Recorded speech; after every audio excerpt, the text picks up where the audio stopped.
From tonight, she stands beside me, in front of everyone. Fine, but remember, your children are watching this performance. From right here.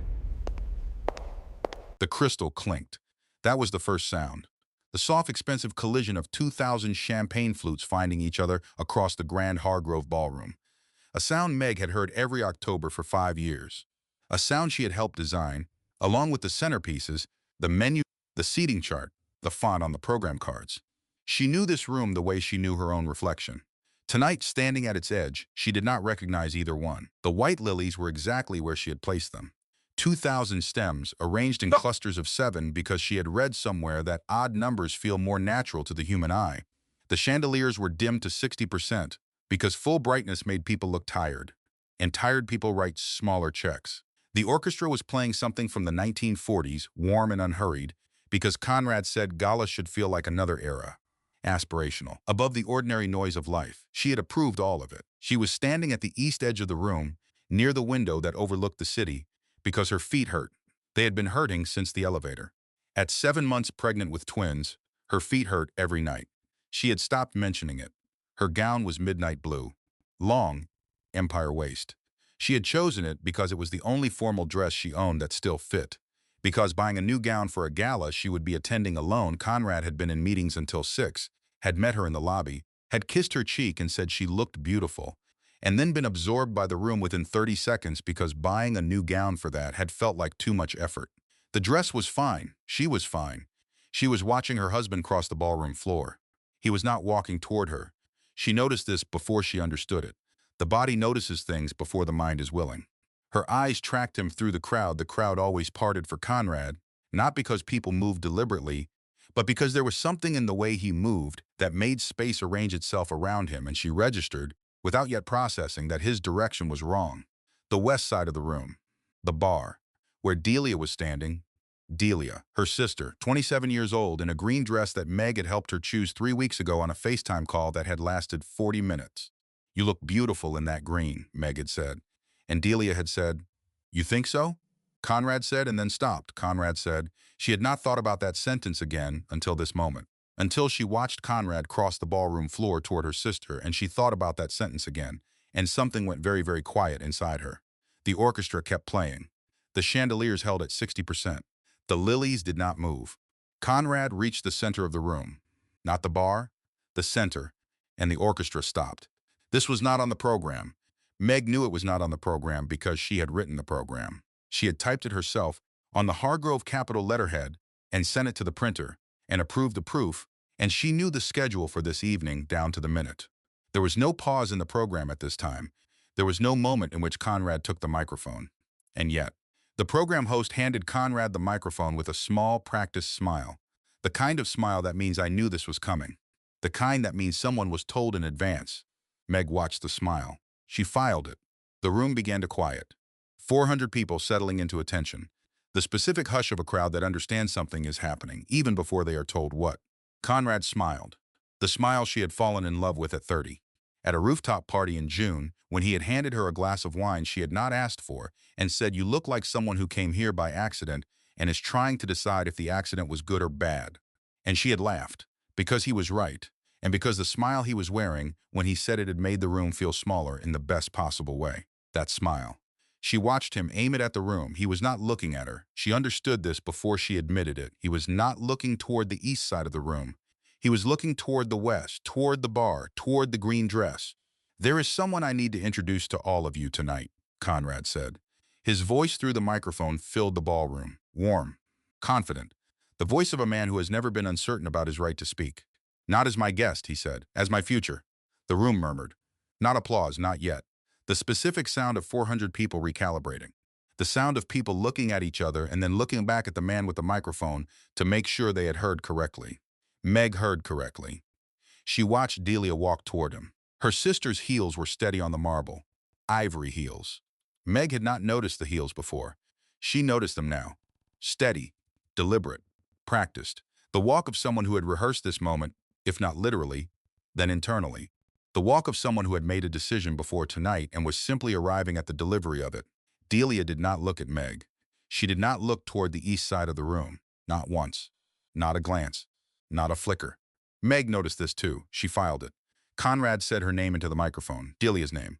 The room applauded. Confused applause. The kind that starts because someone starts it and everyone follows before they understand why. The kind you produce with your hands while your brain is still processing. Meg was not applauding.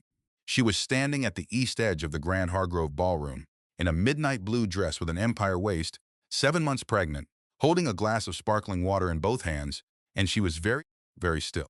I know what I'm looking at, she thought. I've known for 8 minutes. I'm just not ready to let myself know yet. The twins kicked. Both of them.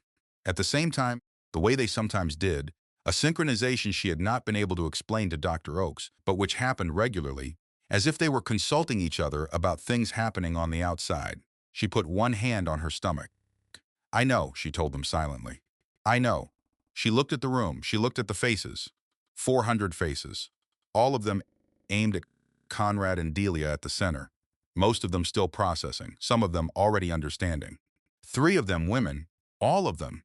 One near the first table, one by the second bar, one standing alone near the coat check, looking at Meg with an expression she recognized because she was probably wearing the same one. The expression that says, we see what is happening. We see it. We see you. None of them moved. She did not move. Because here is what they do not tell you about the worst moment of your life. It does not feel the way you imagine. It does not arrive with music or with a clear dramatic signal. It feels very still. The world keeps going, the orchestra waits. The chandeliers hold at 60%, the lilies stay in their clusters of 7, and your body knows before your mind catches up, and your body's first instruction is simply, do not. If you move, it becomes real. Meg did not move. Conrad was still talking. She heard the words without absorbing them. Something about the future, something about a new chapter. The specific language of a man who has prepared remarks for an occasion and is delivering them with practiced naturalness. The way you deliver a speech you have written, but want to sound like you have not written. She set her glass down on the nearest table, carefully, without sound. She turned. She walked, not ran, walked, because she was still a person in a midnight blue dress at a charity gala, and she was not going to run through the crowd along the east wall, through the door that led to the service corridor, and she let the door close behind her. The sound of the ballroom went from full to muffled in the space of one step. Like going underwater, the orchestra, the applause, Conrad's voice, all of it sealed behind a door. The service corridor was fluorescent and humming. The smell of the room was different here. Not lilies, not champagne, something industrial, cleaning solution, faintly. The smell of the invisible work that made the visible world function. She stood against the wall. She put both hands on her stomach. She breathed. The fluorescent light above her head flickered. Once. Twice. A caterer came through from the kitchen, pushing a cart of empty trays, and looked at her and then carefully looked away.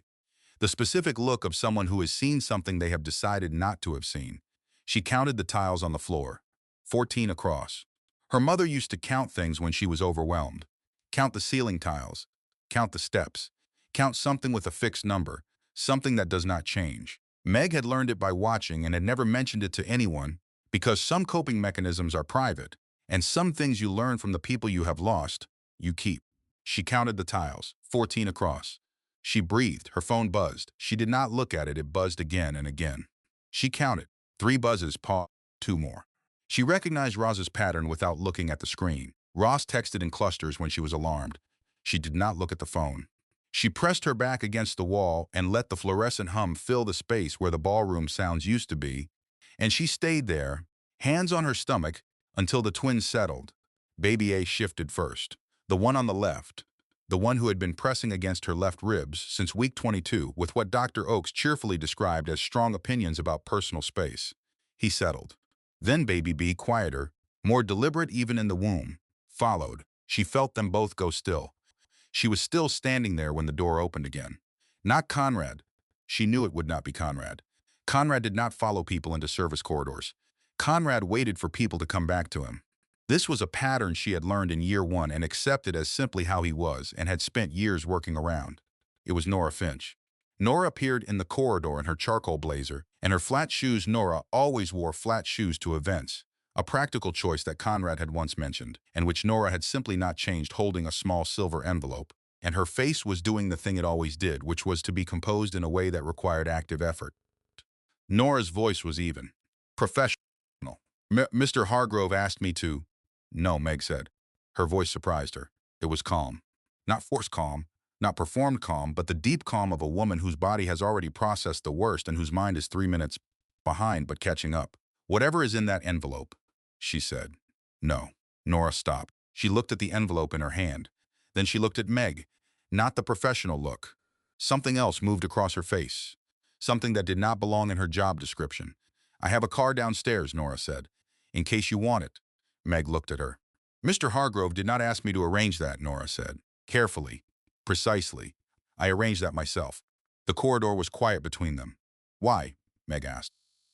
Nora said, "Because I have worked for that man for 4 years." She left it there.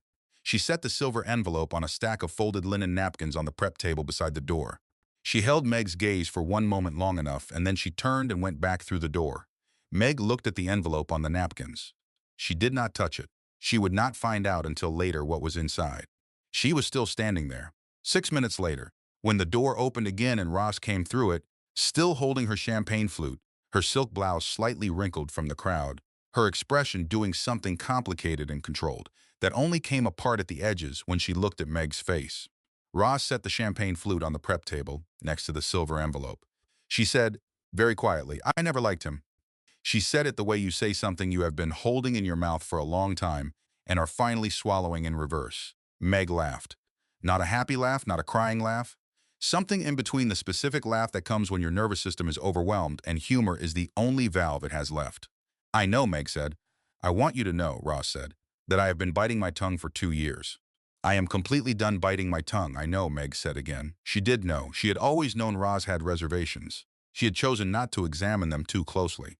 This, too, she was beginning to understand, was a pattern. Ross pulled out her phone. She was going to call the car service. She started to dial, and then she stopped. She read something. She went very still. Meg watched her face change. She watched the color leave it. She watched Ross's thumb hover over the screen. "Meg," Ross said, "I need to tell you something, and I need you to hear it before you see it anywhere else." She turned the phone around. It was a social media post, posted 11 minutes ago. A photo taken inside the ballroom from the second floor, someone with a good angle and a clear view. The photo showed Conrad and Delia at the center of the room, and Conrad's hand was on Delia's stomach. Not her arm, not her hand, her stomach.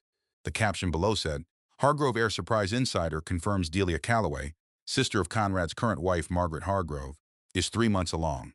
Affair ongoing for 14 months. Conrad planning formal separation. 14 months. Meg read it once. She read it twice. She handed the phone back to Rose. She did not cry. She looked at the tile floor. 14 across. 14 months, she thought. The same number. She put her hands back on her stomach. The twins were still quiet. "All right," she said. "That was all. Just that, all right." She did not go back in. There was a version of this night where she walked back through the door, found her seat, smiled at the right people, and waited for Conrad to come to her with an explanation that would rearrange the facts into something survivable. She knew that version existed. She had been living adjacent to it for 14 months without knowing it. She did not choose that version. She stayed in the corridor. The catering staff moved around her in the efficient, practiced way of people who have learned to treat whatever they see during a gala as invisible. Trays went past. Glasses were collected. Someone restocked the napkins on the prep table without moving the silver envelope. A young woman, maybe 22, maybe less, glanced at Meg and then carefully away, with the specific politeness of someone who has been trained to behave as if the guest's private moments are not happening. Meg watched her work. She was wearing a white shirt and black pants, and her hair was pulled back, and she moved through the corridor with the quick, practiced efficiency of someone who needed this job and was good at it and would be here until 2 in the morning and then take 2 buses home. Meg watched her and thought, she doesn't know what just happened to me. She is going to go home tonight, and this will be her Thursday. Just another Thursday. She envied her. She sat down on the only surface available, which was a low step at the end of the corridor near the freight elevator. Not elegant. She did not care about elegant right now. Ross sat beside her. Neither of them spoke for a while. The fluorescent light hummed. Through the heavy door, faint and muffled, the orchestra had started up again. The gala continued. Of course it continued. 400 people, many of them in borrowed jewelry, had paid significant amounts of money for this evening, and the evening did not pause because one woman was sitting on a step in a service corridor. Meg's phone was buzzing steadily now. She turned it face down. "You don't have to look at it," Rose said. "I know. Do you want water? They probably have water back here." Or something stronger that is technically not for guests, but I'm pregnant, Rose. Right. Water. Roz went to find water. She was gone for 4 minutes. Meg counted them by the buzzes on her phone. She was thinking about Thanksgiving. The specific memory arrived without invitation, the way the worst ones do. November. The Hargrove Thanksgiving at Conrad's parents' house in Connecticut. Delia had come because Meg had invited her, because Delia spent Thanksgiving alone since their father had started driving to his brother's in Vermont, and Meg could not bear the thought of Delia eating takeout alone on a holiday. She had invited her sister to her husband's family home. Delia had sat at the table and laughed at Conrad's father's jokes and helped Sylvia in the kitchen and been lovely. She had been perfectly, naturally lovely in the way Delia always was, warm and easy and magnetic in the specific way that Meg had always admired and sometimes envied and always loved. Halfway through dinner, Delia had mentioned a restaurant. Not by intention, casually.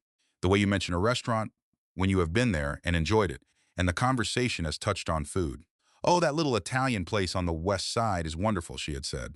The one near the park. What was it called? They do the most incredible branzino. And then she had stopped. She had caught herself. I think I'm thinking of somewhere else, she had said easily, with a small laugh. Never mind. Meg had looked at her, then at Conrad. Conrad had been cutting his turkey and had not looked up. She had not thought about that moment again until now. She had not thought about it because she had not wanted to think about it. Because thinking about it meant following a thread, and following a thread meant arriving somewhere she did not want to arrive, and she had been very good. She understood now, at not following threads. Ross came back with 2 bottles of water. I had to charm one of the catering managers, she said. I told him I was pregnant. He did not question it. You're not pregnant. He didn't know that. Ross sat back down and handed her a bottle. Drink. Meg drank. The water was cold. Simple. Her whole body registered it with relief, the way your body does when it has been running on adrenaline and suddenly something fundamental is offered. 14 months, Meg said. Ross was quiet. She was at our Christmas party last year, Meg said. Our anniversary dinner in February. She helped me pick out the nursery furniture in March. She sat in the baby furniture store with me for 3 hours looking at cribs. She paused. She sat there looking at cribs for the babies she was sleeping with my husband to produce. Ross put her arm around her. Meg let her. What do I do? Meg asked. It was the first time she had asked it out loud. She had been asking it internally since the moment the door closed behind her, but saying it out loud meant it was a real question, and real questions required real answers, and she was not ready for real answers yet. But she asked it. Right now? Ross said. You don't go back in there. And after right now? Ross was quiet for a moment. After right now, she said, you think about what you want. Not what makes sense. Not what looks right. What you actually want. Meg thought about it. I want to go to my father's house, she said. It surprised her when she said it. She had not known that was what she wanted until she said it. But it was true. The penthouse, their penthouse, the 43rd floor with the kitchen she had redesigned twice, and the nursery she had just finished felt impossible. Felt like a place that belonged to a person she had been 11 minutes ago. Her father's house was different. Her father's house had a chip in the kitchen table and biscuits on Saturdays, and a porch light that came on automatically at dusk, and it had been there her whole life, and it would be there tonight, and that was what she needed.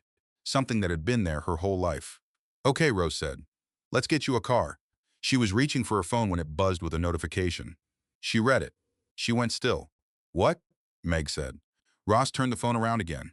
A second post, different account, more detailed. Posted 6 minutes after the first. The photo this time was older.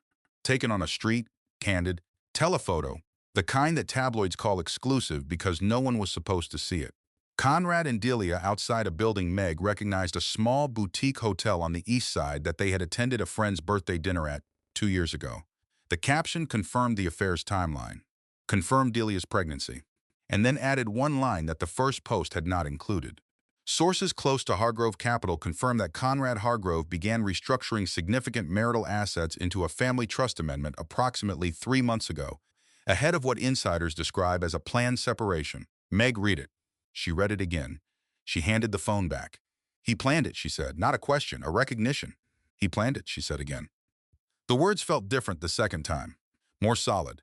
The way things feel when you say them twice and they do not change.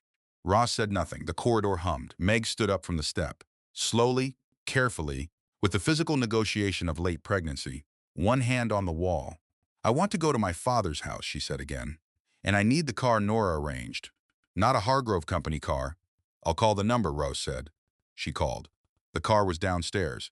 It was a black town car, separate from the Hargrove fleet, arranged under Nora's personal account. The driver's name was Walt. They rode down in the freight elevator. Walt was waiting at the service entrance. He was in his 60s. He had the particular quality of some drivers, which was the ability to take in a situation completely and respond to none of it. He opened the door, he waited.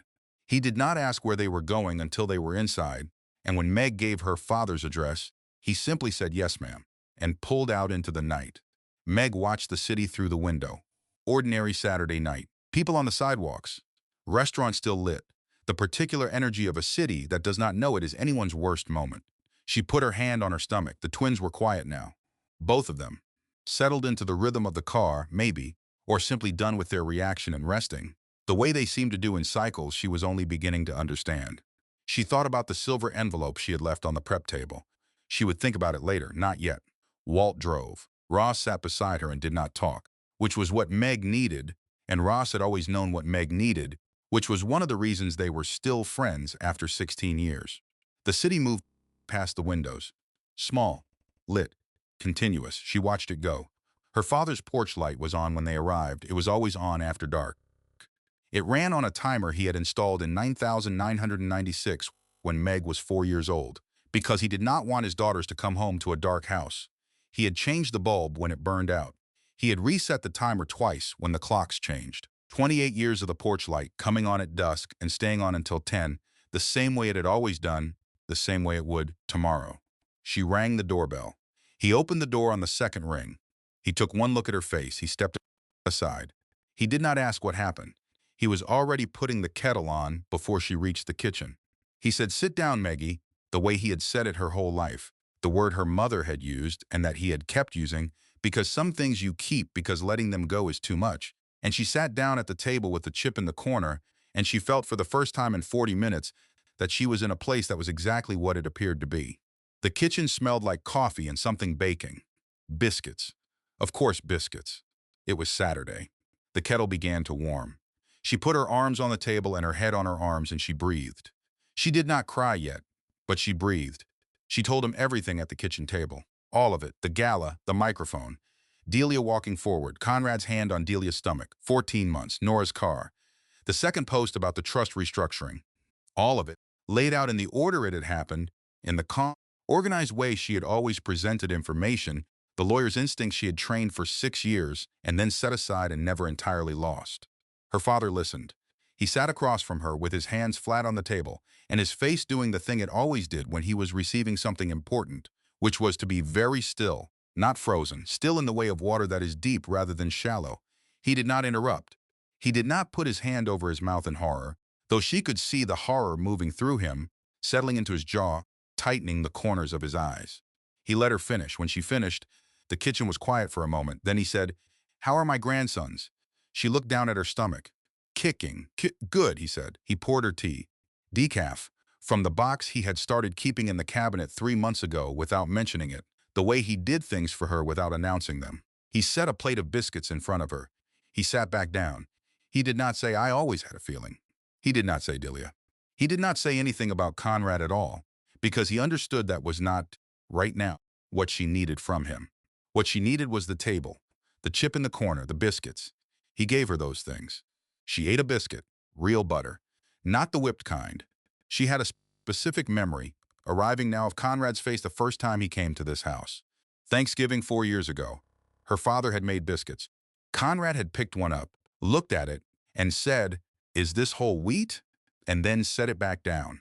She had laughed it off, made a joke about it in the car on the way back. Conrad said, "Your father means well," with the specific warmth of someone who does not mean it. "Your father means well." She had let him say that. She had laughed at the joke and let him say that and chosen not to notice that he was describing the most honest person she knew as a minor character in a story about Conrad. She noticed it now. The memory flooding began quietly. That is the thing about it. You do not choose to start remembering. The memories choose you. One arrives, and then another follows, because it was always in the same drawer as the first. And then you are sitting at your father's kitchen table eating a biscuit, and 5 years of your life are reorganizing themselves around a new center. She remembered the scarf. January, she had found it in Conrad's car. Hermes. A signature print in green, that specific dusty green that Delia had always liked, the color of Delia's bedroom walls until she repainted at 24. Meg had held it for a moment. The size was wrong for a client gift. She knew the size of client gifts because she often ordered them. This was not a client gift size. She had told herself it was a client gift. She had told herself, Conrad has a female client or associate who left this in his car, and it is simply here and there as an explanation. She had put it back. She had not mentioned it. She had eaten cereal alone for dinner that Tuesday and told herself she was just tired from the pregnancy, though she had not been pregnant in January. She had not been pregnant until April, which meant Conrad had been with Delia before he got Meg pregnant. She put the biscuit down, not because she was not hungry, because she needed her hands. She picked up her phone. She did the calculation she had been circling since the corridor. 14 months backward from now put the beginning of the affair at September of last year. The trust restructuring based on the post, based on approximately 3 months ago, that was July. July was when she had told Conrad she was pregnant. July was when he had come home with champagne for her and sparkling water for himself and held her face in both hands and said, "This is everything." He had been sleeping with her sister since September. He had gotten her pregnant in April. In July, when she told him, he had held her face and said, "This is everything." And then he had gone to his trust attorneys and begun restructuring the marital assets. He had planned the exit before he knew there was going to be a pregnancy. The pregnancy had complicated it, complicated the timeline. And so instead of a quiet, controlled separation, the kind Conrad would have preferred, the kind that allowed him to maintain the narrative, he had accelerated. He had made the announcement at the gala. Public. Irreversible. She sat with that. He was accelerating because of the twins, she thought. He wanted to be out before they were born, before the birth established things legally, before I could use the pregnancy as leverage. He did not know that she knew about the trust restructuring. He did not know she had the information from the post. He did not know she had Nora's card in her phone, the one Nora had pressed into her palm as she set the silver envelope on the linen napkins. She had a narrow window. She understood this. A narrow window of information advantage, which was the only kind that mattered in situations like this. She needed a lawyer tonight. Before Conrad realized she was not at the penthouse. "Dad," she said. Her father looked at her. "Do you know anyone in family law?" she asked. "A good one." "Not someone Conrad knows." Her father was quiet for a moment. "Ross would know," he said. "I'll call Ross." She was reaching for her phone when it buzzed with a text from a number she had saved 6 weeks ago. She did not remember saving it. She had a vague memory of Ross mentioning a name at Sunday brunch, something like, "If anyone ever needs one." The casual, planted information of a good friend who has been watching a situation with concern. The name in her contacts, Fletcher Odom, attorney. She had saved it 6 weeks ago. She stared at it. 6 weeks ago, she had saved a divorce attorney's number and then not thought about it again, the way you buy batteries before a storm and put them in the drawer and forget, but they are there when the lights go out. She stared at it for a long moment. Then she opened a new search. She typed Hargrove Family Trust Restructuring. She typed Hargrove Capital Secondary LLC Structures. She typed, carefully, Offshore Account Disclosure Requirements, Prenuptial Agreement. She read for 40 minutes while her father cleaned the kitchen and did not ask what she was looking for. At one point, he set a glass of water beside her phone without comment. She drank it without looking up. At 1:47 in the morning, she put the phone down. She looked at her father, who had fallen asleep in his chair with the kitchen light still on. She looked at the chip in the corner of the table. She thought about Delia picking out green wallpaper at 15, painting her bedroom walls herself with their father's old roller, getting paint on the carpet and on her arms and on the tip of her nose, standing back and saying it's perfect with the complete, unself-conscious satisfaction of someone who had done exactly what she meant to do. She thought about that girl. She thought about the woman at the gala who did not look at her. They were the same person. She was beginning to understand something about that. Something she did not have language for yet, but that was taking shape at the edges of the clarity she was building. Not tonight, though. Tonight she needed to sleep. She stood up carefully. She touched her father's arm. He woke immediately, the way light sleepers do, and looked at her with the specific alertness of a parent who learned to wake fast. "Go to bed," she said. I'm fine. Go to bed," he went. He paused at the doorway and looked back at her, and she understood what was in his face, which was the particular helplessness of someone who loves you completely and cannot do the one thing that would help, which is to undo it. She shook her head. "Go to bed," she said again. "I'll be here in the morning," he went. She turned off the kitchen light. She went to her childhood bedroom. The same bed, the same quilt, the maple tree outside the window, just visible in the porch light. She lay down on her left side the way Dr. Oakes had told her. Baby A pressed against her ribs. She put her hand there. She did not sleep for a long time, but she lay still, and still was enough. The prenuptial agreement was on her phone by midnight. Not because she had asked for it, because she had her own copy, saved in her personal cloud storage under a folder called Administrative, a name she had chosen because Conrad occasionally looked at her phone and she had not wanted him to see a folder called Prenuptial Agreement and wonder why she had it saved separately. She had saved it separately because she was a lawyer, and lawyers kept their documents, and even after 5 years of telling herself the prenuptial was a formality, some part of her had kept the document. That part of her had been right. She opened it now. It was 6 in the morning, Sunday. Her father's house was quiet. She had slept for 4 hours in short segments, waking each time the twins moved, and she was sitting at the kitchen table again with tea going cold beside her and her phone propped against the biscuit plate. She read the prenuptial agreement the way she would have read a contract in her attorney days, not for the general meaning, for the specific language, for what was said and for what was not said, which were always, in her experience, equally important. She had read it before. She had read it 5 years ago, quickly, during the 3 weeks between when Conrad proposed and when they married, which had been a shorter engagement than her father thought was wise, and which she had defended at the time as simply "we know what we want." She had been in love. She had read the document in love, which is not the same as reading it clearly. Section 14, subsection C. In the event of the dissolution of marriage, all assets accrued during the marriage that are held in trust instruments established prior to the marriage shall revert to the Hargrove Family Trust and shall not constitute marital property. She had read this before. Her attorney, a young woman at a firm Conrad's team, had recommended, which she now understood was the first mistake, had flagged it as standard. Standard for high net worth prenuptials. Standard language. Nothing unusual. She had believed her. What she knew now that she had not known then, Conrad had restructured the Hargrove Family Trust 3 months ago. He had moved significant marital assets into that trust structure. Assets that, under Section 14, subsection C, would now be classified as trust property rather than marital property in any divorce proceeding. If she filed today, under the current structure, she would be entitled to approximately 20% of what she had spent 5 years believing was joint. She set the phone face down. She looked at the ceiling. She picked the phone back up. She opened a new note. She had always thought better when she wrote things out. Not typing writing or the closest equivalent, which was a note on her phone in a font she had set to large and dark so she could read it without her glasses. She wrote, "What I know." Then she listed it. She listed the affair. She listed the timeline. She listed the trust restructuring.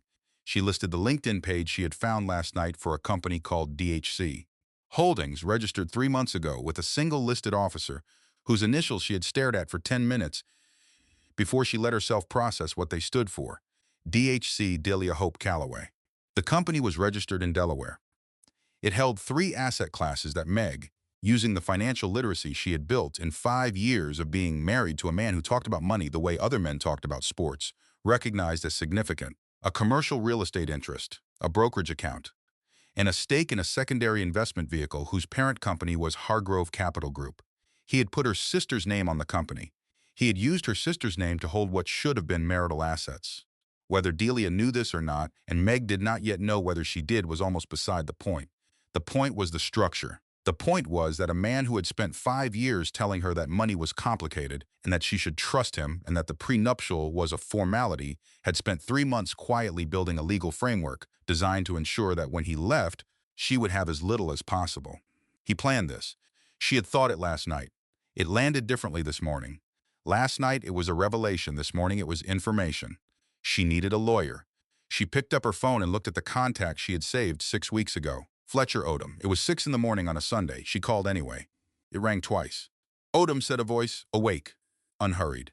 "My name is Margaret Hargrove," she said. "You don't know me. I have a prenuptial agreement, a trust restructuring, an LLC, in my sister's name. A husband who announced his affair publicly before 400 people last night, and I am 7 months pregnant with his twin boys, who are the only biological heirs to the Hargrove Family Trust." A pause. Not a long pause, a thinking pause. "Mrs. Hargrove," Fletcher Odom said, "what time can you be here?" They met at 11. Not at his office. At a small conference room above a bookstore in a neighborhood that was neither her neighborhood nor his, which was deliberate. Fletcher had suggested it. He said he sometimes used it for sensitive first meetings. She understood what that meant. She appreciated it. The room smelled like old books and coffee from the cafe downstairs.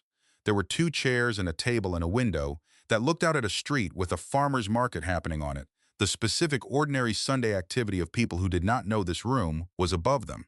Fletcher Odom was compact, late 40s, maybe early 50s. Reading glasses pushed up on his head that he periodically pulled down and then pushed back up.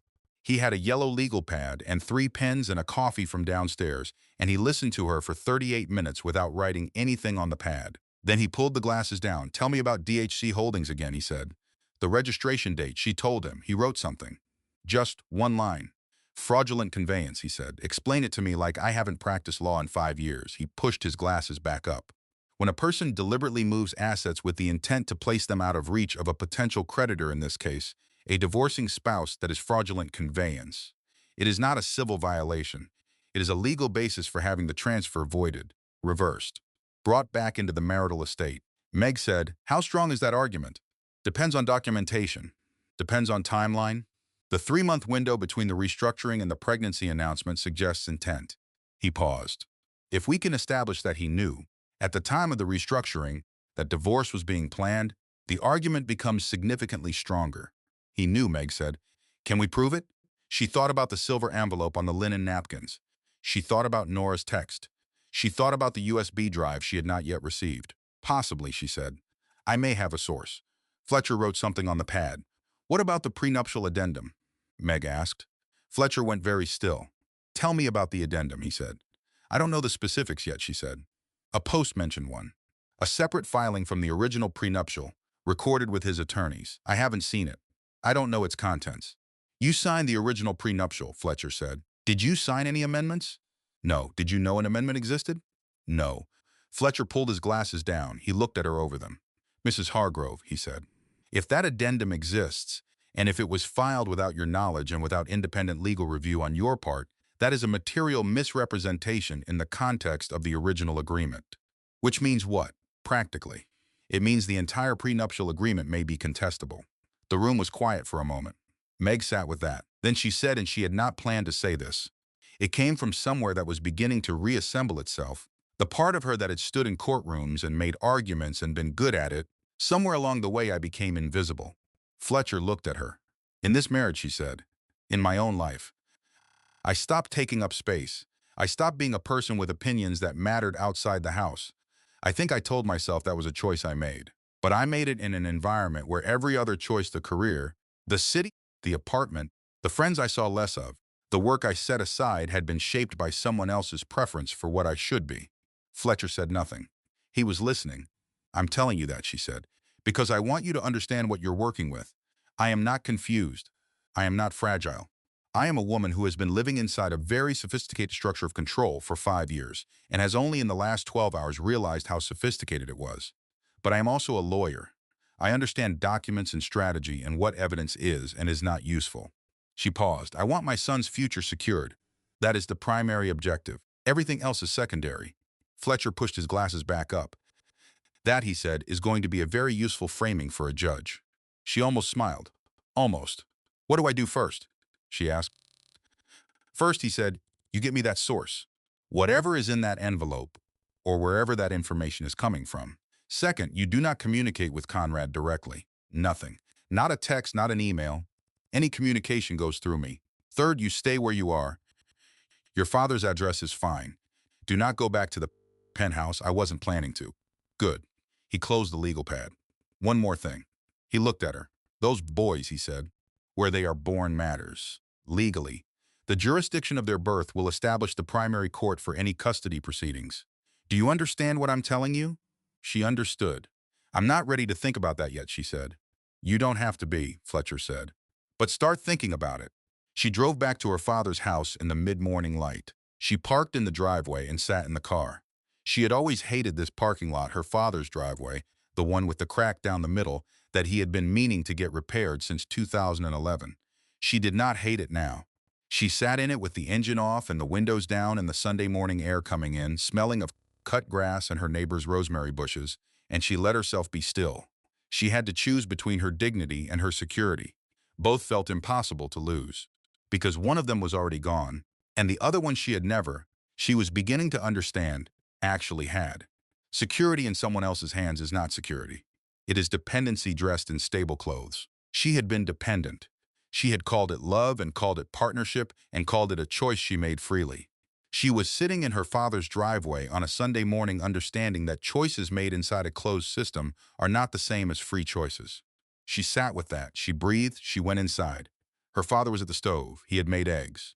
He had not made eggs in years. Actually, he was a biscuit person, a toast person, but he had made eggs this morning and set a plate across from his chair, and she sat down and ate them because they were there, and because she was hungry, and because some mornings the most honest thing you can do is eat the eggs. "I have a lawyer," she said. Her father said, "Good. He's going to need some information I may or may not be able to get." "What kind of information?" "Documentation.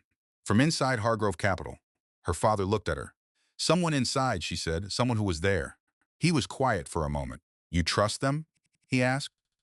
She thought about Nora's face in the corridor, the thing that had moved across it, the human thing underneath the professional composure. "I think so," she said. "I think she made a decision." "All right then," her father said. He pushed more eggs onto her plate without asking. She ate them. The phone rang at 7 in the morning. Monday. Meg was already at the kitchen table. She had slept better than she expected, in the deep, collapsed way you sleep after your nervous system has finally exhausted itself, and she had woken at 5:30 and made tea and sat with her legal pad and the notes she had been building and had been working for 90 minutes when the phone rang. She looked at the name on the screen. She let it ring twice more. Then she picked up, "Meg." Delia's voice was tight, bright in the way of someone who has rehearsed a phone call so many times that the brightness has become mechanical. "I need to explain." "You don't have to explain," Meg said. A silence. Delia had not expected that. Meg knew she hadn't. She had expected crying, rage, a door slammed in the metaphorical sense. What she had not expected was this Meg's voice, quiet and even, the way it got when she was being precise. "I want you to know that I love you," Delia said. "And I never wanted it to happen this way." She said it the way you say something you have been saving, something you believe will help, something that is genuinely felt and also genuinely insufficient. Meg held the phone. "I never wanted it to happen this way." She had heard this sentence before. In other contexts, in conference rooms, from opposing counsel who had done something indefensible and wanted credit for their reluctance. The desire not to cause harm is not the same as not causing it. You do not get credit for the regret if you went ahead anyway. "How long did you think I didn't know?" Meg asked. Another silence. Longer this time. "You knew?" Delia said. Her voice had changed. Something behind the brightness shifted. "I suspected," Meg said, "at Thanksgiving. When you mentioned the restaurant and stopped yourself, that was just..." "The scarf," Meg said. "The Hermes scarf I found in Conrad's car in January. I told myself it was a client gift. The size was wrong for a client gift. I've known your neck your whole life, Delia. I know what size your neck is." Delia was quiet. She was crying. Meg could hear it in the quality of her breathing. Not performed crying, the specific, silent, tight breathing of someone trying not to cry and losing. Meg let her. "He told me," Delia said after a moment. "He told me your marriage was already over. He said you had both agreed that you were staying together for the business, for appearances, that it had been that way for a long time. He lied to you," Meg said. She said it simply, without heat, because it was true, and she had decided before this call that she was not going to perform anger with Delia. She was going to be accurate. "He lied to both of us," Meg said. "He does that. He is very good at it. He lies with enough truth mixed in that you can never quite find the seam." Delia made a small sound. "I started believing him," she said, "and then I was already in it. And it had been going on long enough that stopping felt like..." She stopped. "Then I don't know how to explain it." "You don't have to explain it to me," Meg said. She meant this. She did not need Delia's explanation for her own healing. She needed information. "Delia," she said, DHC Holdings. A sharp intake of breath. "Do you know what that company is?" Meg asked. Conrad said. Delia started. "Stop." He said it was a business opportunity. "For me." He said he was setting me up with an investment structure, that it was his way of taking care of me and the baby. "He registered a company in your name," Meg said. "A company that holds assets that previously belonged to the marital estate. You are listed as the sole officer, which means in a contested divorce proceeding, you are legally the responsible party for the assets held there." Silence. "I didn't know that," Delia said. "I believe you," Meg said. She did believe her. It did not erase what Delia had done. Conrad had used her sister the way he used most things, instrumentally, without fully disclosing the terms, and that was its own specific kind of damage. "If he planned this," Delia said. "If he was using my name, too.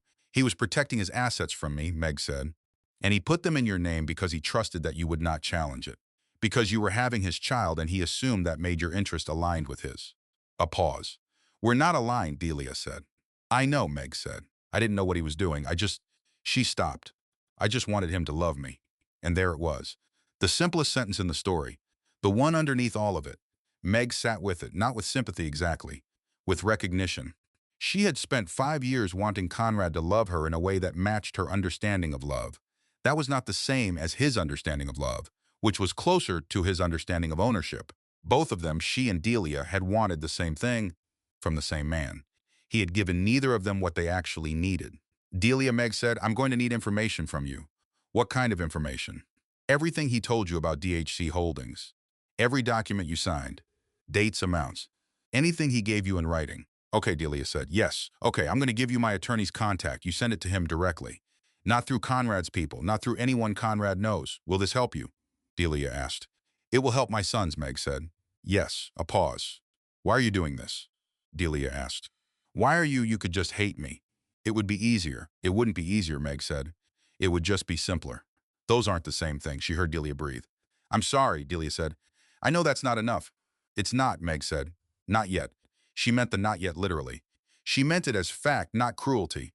There was a version of the future, not today, not soon, where she and Delia were something other than this. She did not know what shape it would take. But she was not prepared to permanently close the door on the only sister she had, the girl who had painted her room green, the person who had sat with her for 3 hours looking at cribs. She just needed the door to be closed for now. Send everything to Fletcher Odom, she said, tonight. Okay, Delia said. And Delia, yeah, get your own lawyer, not Conrad's, your own.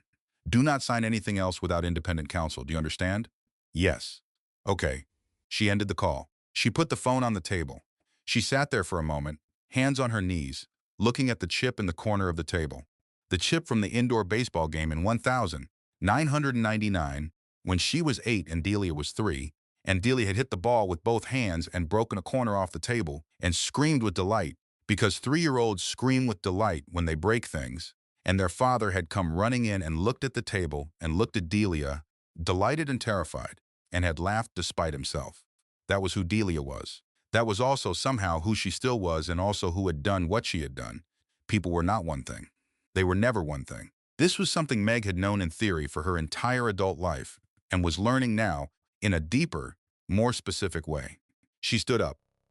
She went to the kitchen. She filled a glass of water and drank it at the sink, looking out at her father's yard, the maple tree, the rosemary bed, the bird feeder her father filled every Saturday. She stood there for 4 minutes. Then she went back to the table. She picked up her phone. She looked at Fletcher Odom's number. She thought about what he had said. Where they are born matters. Legally, she thought about Asheville. She did not know why she thought about Asheville. She had never been to Asheville. But Ross had mentioned it once, months ago, if anyone ever wanted somewhere quiet in the South. I have a friend in Asheville, in the same casual way she had mentioned Fletcher's name, the planted information of someone who had been watching and hoping she was wrong and preparing, just in case, for being right. She thought about the twins. My children will not grow up thinking this is normal, she thought. She did not say it out loud yet. It sat inside her like a stone finding its place at the bottom of a clear pool. They won't. She was going to make sure of it. She called Fletcher. I have new information, she said when he picked up. My sister is going to send you documentation on DHC Holdings, and I think I need to talk to you about jurisdiction. Fletcher said, I've been thinking about that too. Good, she said. Let's think about it together.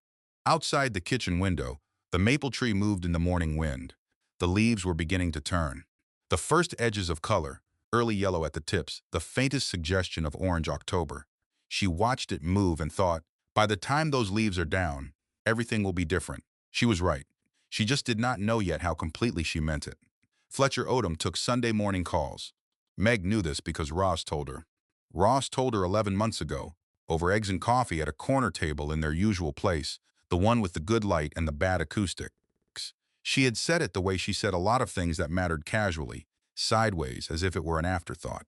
He's the attorney you call when the other side thinks they've already won. Meg had not understood then why Roz would say something like that at Sunday brunch.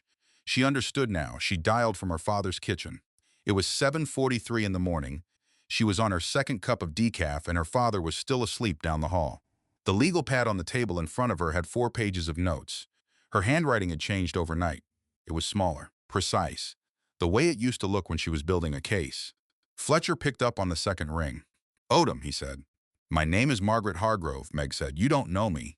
I have a prenuptial agreement, a trust restructuring, a limited liability company in my sister's name, a husband who announced his affair publicly to 400 people 2 nights ago, and I am 7 months pregnant with his twin boys, who are the only biological heirs to the Hargrove family trust.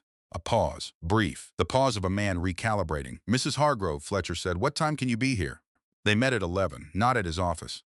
At a small conference room above a used bookstore in a neighborhood she did not usually visit, a place that Rose apparently knew about, the kind of place that did not have a directory in the lobby with attorneys' names on it.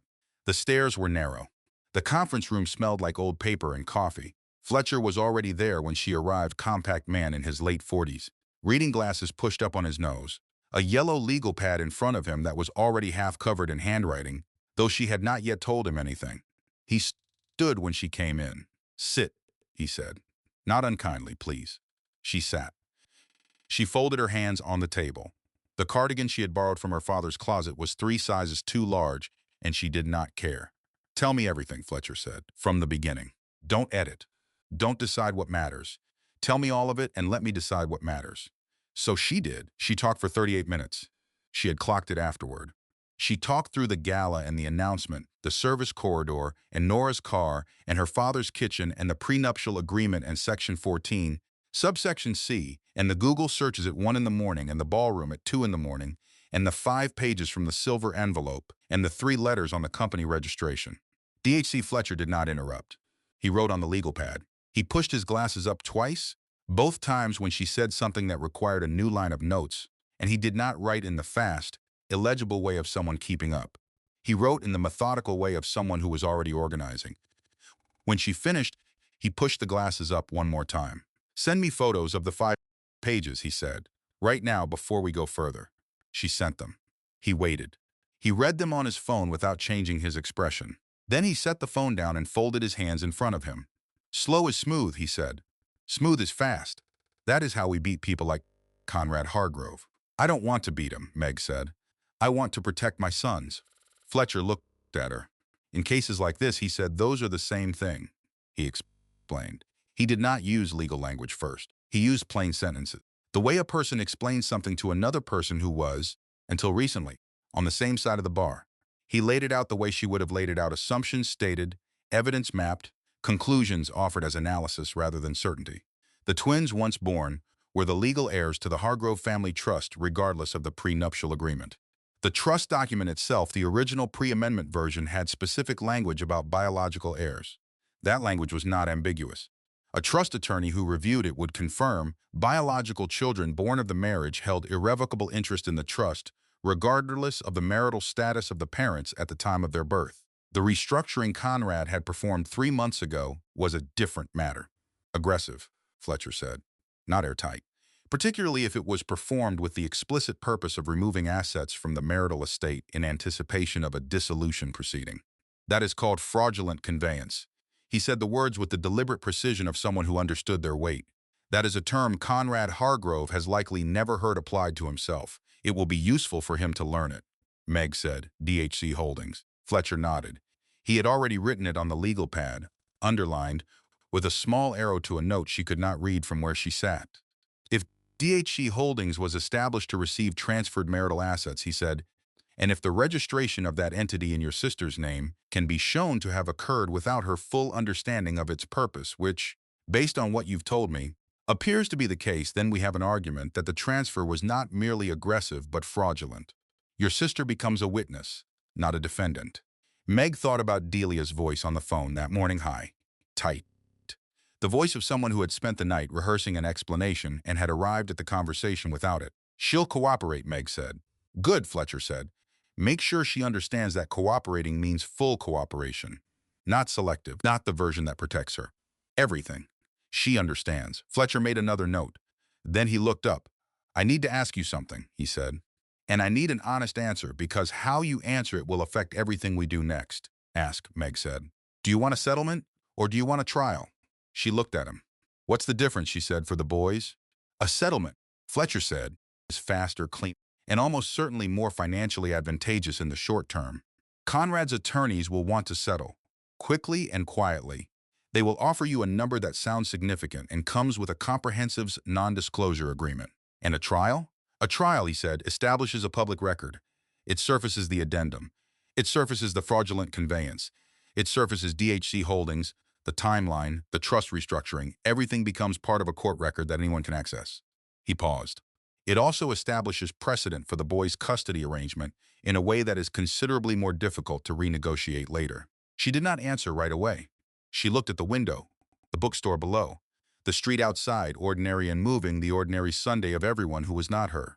A settlement, she said slowly, protects him. From public scrutiny, Fletcher said. Yes. A trial protects them, she said. From him. Fletcher was quiet. That, he said, is exactly the right way to frame it. Meg looked back at him. Then we're going to trial, she said. Fletcher nodded. He made a note. He did not appear surprised. One more thing, he said, before we leave today. Is there anything you said to your husband after the gala in writing, by text, by voicemail that could be characterized as an agreement to any terms? I haven't spoken to him, Meg said. I haven't texted. I haven't responded to his attorneys. Good. Fletcher was already writing. Keep it that way until I tell you otherwise. She stood to leave. She had been there for nearly 2 hours. Her back ached. Her feet were swollen in the way they had been swollen every day since month 5. The twins had been still for most of the meeting, which meant they were probably asleep, which meant she should try to eat something. She was at the door when she stopped. Fletcher, she said. He looked up.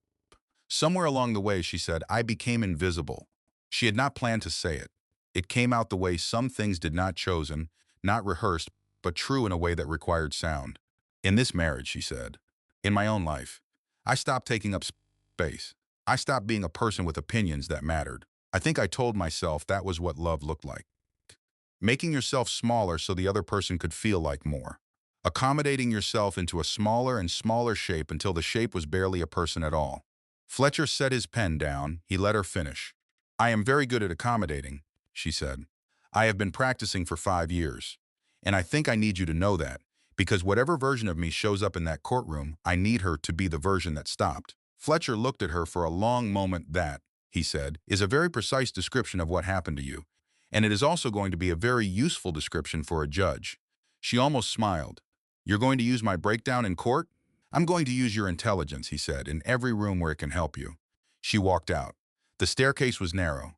The bookstore below was quiet. A man in a gray sweater was reading in a corner chair. A teenager was looking at paperbacks near the window. The ordinary Sunday continued without her participation. She sat in her car in the parking garage, and she did not move for 27 minutes. This was the breathing room after the legal revelation, and she needed all of it. She sat with the information. She did not call anyone. She did not play music. She sat in the specific silence of a parking garage, the echoing hum of ventilation, the distant scrape of tires 2 levels up, the smell of exhaust and concrete, and she reorganized what she now knew the way she used to organize a brief. Arguments, counter-arguments, evidence, strategy, fraudulent conveyance, the addendum she did not know existed, DHC holdings named for her sister holding assets that should have been hers, 14 months. She had been 7 months pregnant when she found out. That meant that when she was 7 weeks pregnant, when she was at the doctor's office hearing 2 heartbeats for the first time, when she came home and told Conrad and he held her and said something she had believed completely, in that moment Delia was already 3 months into an affair that Conrad was already planning to make permanent. She sat with that. She let it be what it was. She did not perform an emotion for the empty parking garage. She did not cry. She did not rage. She sat with the information the way she had learned, over the last 48 hours, to sit with the information, not as a catastrophe requiring immediate response, but as a set of facts requiring careful arrangement. At 12:53, she started the car. She had a prenatal appointment at 2 o'clock. She had not missed a single one. She was not going to start now. The waiting room smelled like hand sanitizer and something floral, artificial, the kind of scent chosen to be inoffensive and landing nowhere near pleasant. Meg had been in this waiting room 14 times. She knew the chair near the window had a loose armrest. She knew the magazines on the side table were always 3 months old. She knew the woman at the front desk, Claudia, 40-ish, with a small silver cross at her throat by sight and by name and by the particular way Claudia smiled at her when she checked in. Not the standard waiting room smile, the warmer one, the one for patients she recognized. Today, Claudia gave her that smile, and it held something else. Something careful. She had seen the news. Of course she had. Everyone had seen the news. Meg returned the smile and took her usual chair and picked up a magazine she did not read and set it back down and folded her hands in her lap and looked at the other women in the room. A woman in her 20s, small and round with her first pregnancy, watching a video on her phone with one earbud in. A woman in her 30s who was also alone, also looking at her phone, but with a slightly unfocused expression of someone who had already been waiting a long time. Nobody looked at Meg. Or rather, one or two people looked, and then looked away with the precision of people who had decided not to look. She was learning what attention felt like from the inside of a story that everyone else was watching from the outside.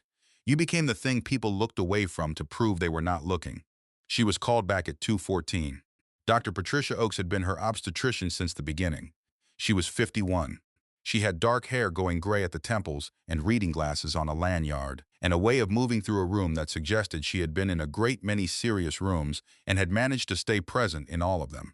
She looked at Meg when she came in, and the look was not the standard clinical assessment. It was the look of a physician who was also a woman, doing two kinds of reading at once. "How are you?" she asked. "The babies are fine," Meg said. "I asked about you," Dr. Oakes said. Meg opened her mouth. She had an answer prepared, the same answer she had been giving for the last 48 hours, which was some variation of fine or managing or keeping it together, and she got as far as the first word before she stopped. She looked at the ultrasound equipment, the monitor, the familiar shape of the chairs in this room. "I'm keeping it together," she said finally. "I have to." Dr. Oakes did not agree or disagree. She simply proceeded. She checked everything with the methodical thoroughness Meg had come to find comforting in the way she found very few things comforting. Blood pressure first, then the fetal monitors, then the ultrasound, the cool gel, the probe, the image assembling on the screen in the way it always assembled, not quite readable to anyone who hadn't learned how to read it, but very readable to Meg, who had been learning for 6 months. Baby A on the left, baby B on the right. Their heartbeats in synchronized lines on the monitor. She had watched those lines every 2 weeks for 5 months. They were, at this particular moment in her life, the most reliable thing she knew. Both strong, Dr. Oakes said. Both in good position. Baby A is slightly further along in the engagement process, not alarming, just worth noting. Baby B is right where we want him. She made her notes. She moved the probe. The image shifted. The room was quiet except for the electronic pulse of the heartbeat monitors and the hum of the equipment. "Your blood pressure," Dr. Oakes said, "is elevated." "I know," Meg said. "Not dangerously, but I want to note it. Stress has measurable physical consequences, and you are experiencing significant stress." She said this without editorial, without softness or hardness, just as a fact. "I'm going to want to see you more frequently over the next few weeks. Every week rather than every 2. "All right," Meg said. Dr. Oakes made another note. Then she set the clipboard down and sat across from Meg with her hands folded, and the shift was subtle but distinct from physician conducting an examination to physician having a conversation. "I want to say something to you," she said, "and I want you to tell me if I've overstepped." "Tell me," Meg said.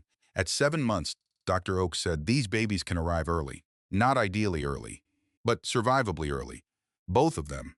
Their lung development is within the range that would allow for a healthy delivery if that became necessary. She paused. "And if your circumstances in the next several weeks required changes to your location, your living situation, your support structure." She paused again. "I would want to be part of that conversation." Meg looked at her. Dr. Oakes held the look without looking away. She had just told Meg something she had not said aloud. She had said it in the precise language of a physician who had decided at some point between the waiting room and this moment to be something more than a physician.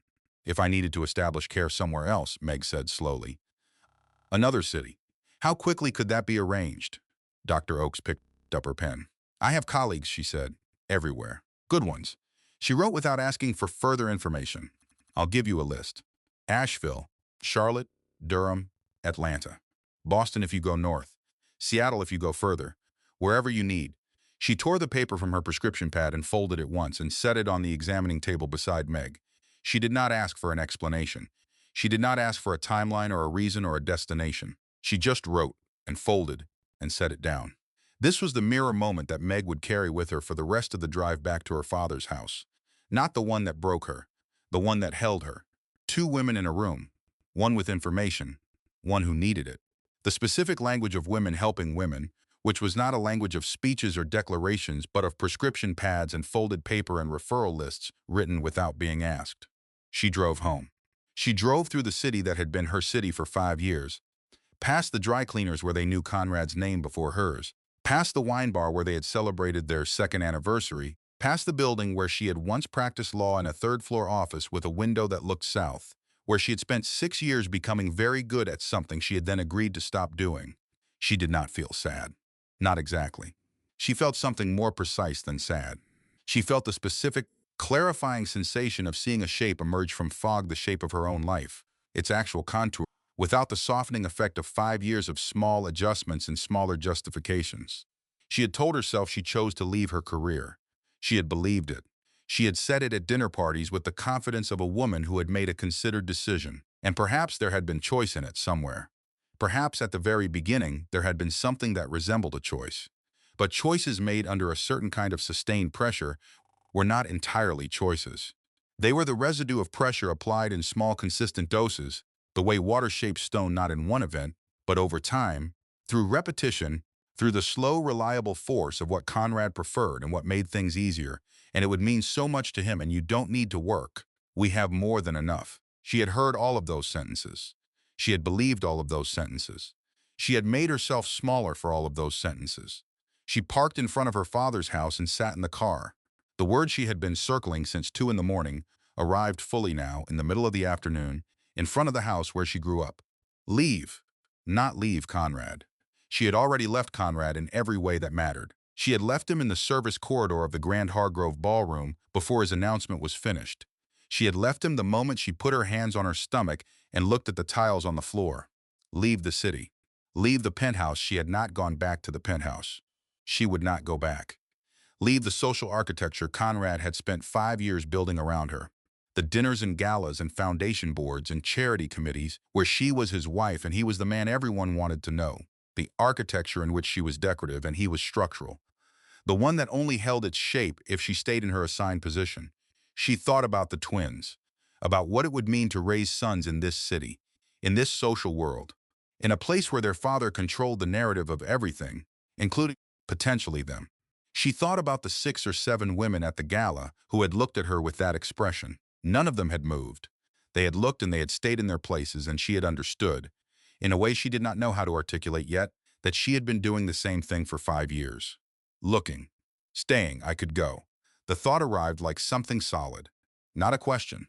Not a what if. A possibility with edges and weight. I could go and he would find a way to stop me if he knew I was going.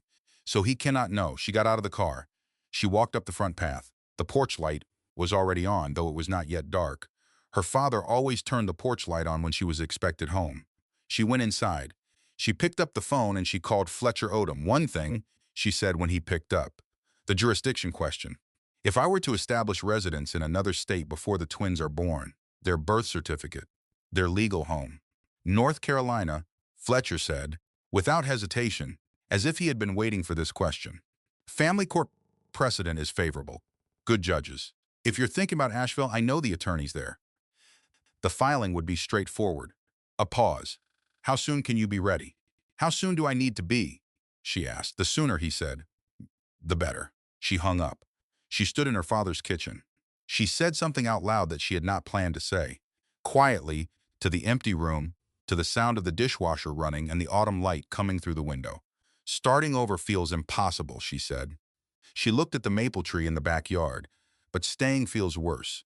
She turned on the kettle. She made tea.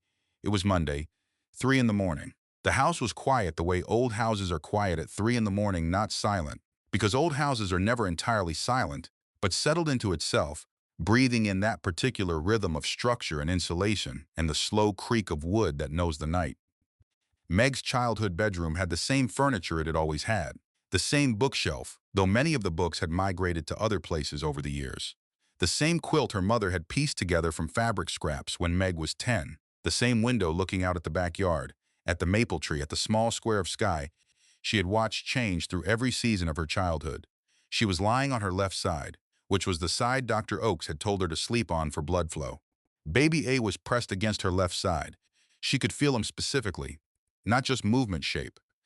The particular pressure of a knee or a shoulder, or whatever it was that babies pressed against the sides of their mothers at 3 in the morning when the world was still, and there was nothing to distract from the simple physical fact of two new people in a space meant for one.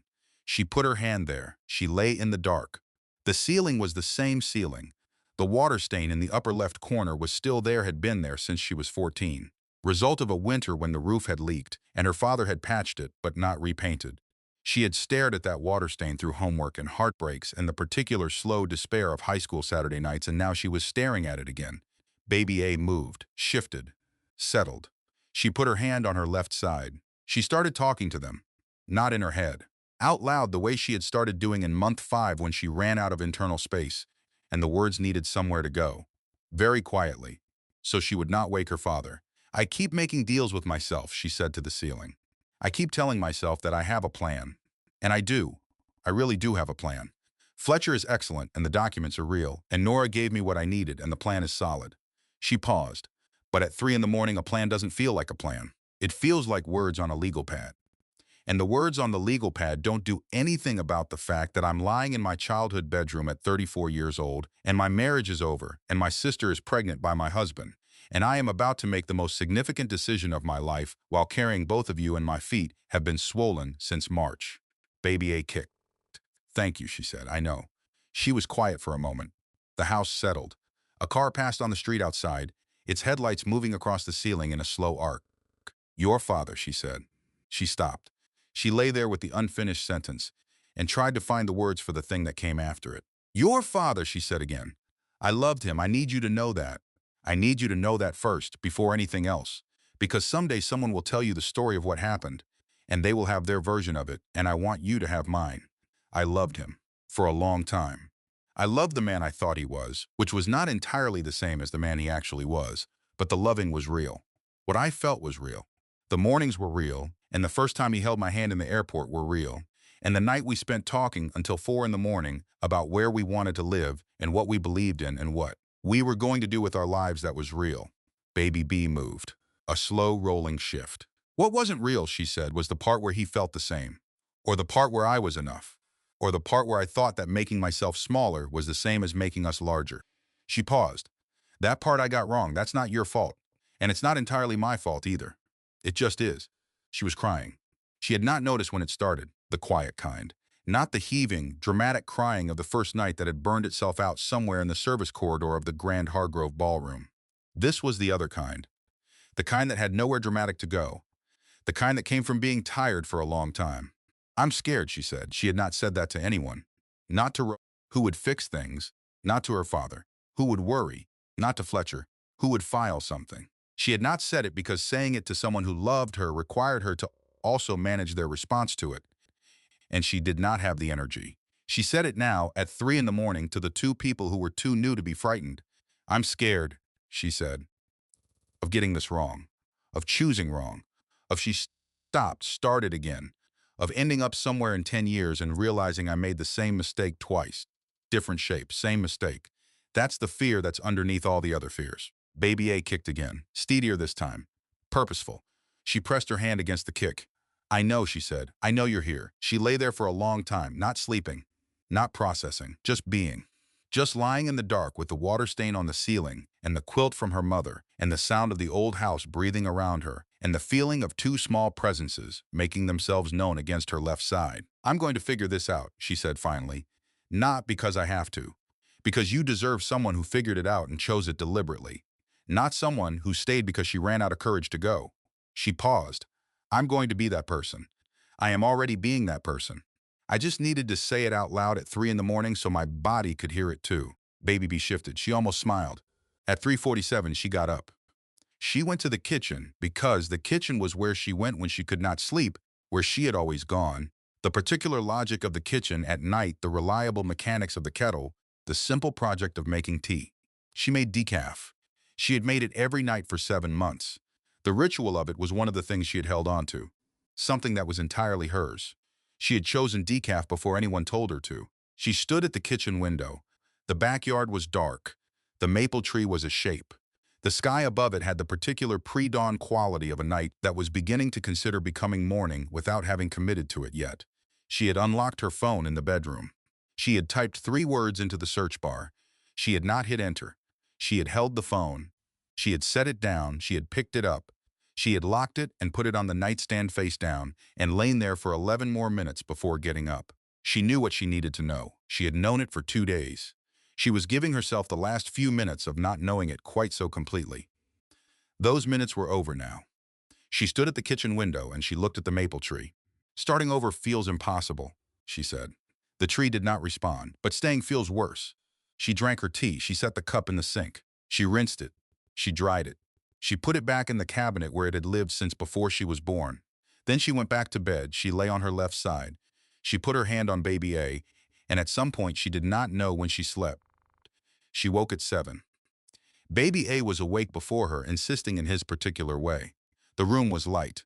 Her father was already in the kitchen. She could hear the sound of the coffee maker, the specific rhythm of a man who had made coffee in the same kitchen for 30 years. She lay there for 1 more minute. Then she picked up her phone and she called Roz. "I need a real estate contact," she said when Roz answered. "Somewhere quiet, not New York. Somewhere Conrad doesn't have connections." "How far do you want to go?" Roz said. She had clearly been awake. She sounded like someone who had been waiting for this call. "Far enough," Meg said, "that he has to file in a jurisdiction he doesn't control." A pause. "Asheville," Ross said. "North Carolina, I know someone. Good schools, good medical center, actual mountains, and not a single hedge fund manager in sight." "Is there a furnished rental?" Meg asked. "Month to month, quiet, a yard." "I'll have something by this afternoon," Ross said. Meg said, "Good." She hung up. She lay there for 1 more moment. She put both hands on her stomach. "All right," she said to the twins, "here's what happens next." Nora Finch was a careful person. She had been a careful person long before she worked for Conrad Hargrove, and working for Conrad Hargrove had made her more so. 4 years of precision. 4 years of knowing exactly what to say and exactly what not to say and exactly which silences were productive and which were dangerous. She had learned, in those 4 years, the particular skill of being in the room without being of the room. Invisible. Useful. The quality Conrad valued most in an assistant, and the quality that had cost her, over time, a significant amount of herself. She had started keeping notes in year 2, not because she planned to use them. She was not by nature a person who planned for confrontation. She had kept notes the way she had learned to keep notes in graduate school, as a way of understanding what she was witnessing, as a way of staying sane, as a private record of a world that sometimes made her feel as though she were going crazy. She had 56 months of notes. She had the last 14 months organized by date. She met Meg on Tuesday morning in a coffee shop in a neighborhood neither of them usually visited. Nora wore a running jacket and her hair down. Meg wore her father's oversized cardigan and no jewelry. They sat in the back corner, away from the window, and they ordered coffee they did not drink. Nora put a small drive on the table. "Before you take that," she said, "I need you to understand what it is and why I am giving it to you." "Tell me," Meg said. Nora told her. Meeting notes, email records, calendar entries from Conrad's personal and professional calendar, which she managed. A specific notation, made 8 weeks ago, of a conference call between Conrad and a trust attorney, in which Conrad used the phrase time-sensitive personal situation, and the trust attorney confirmed receipt of the amendment paperwork. "He said time-sensitive," Nora said. "He was specific about that.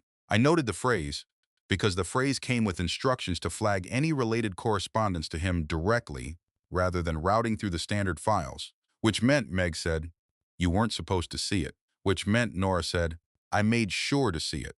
She also had the internal calendar. 14 months of overlapping appointments between Conrad and Delia that carried no business purpose notation. Events marked personal or off-site, or, in several cases, nothing at all, just a blocked hour, a blocked afternoon, a blocked Saturday morning. She had counted them. There were 47. Meg looked at the number on the paper Nora pushed toward her. She did not react. She had been practicing not reacting. She had become quite good at it. "And the drive," Meg said.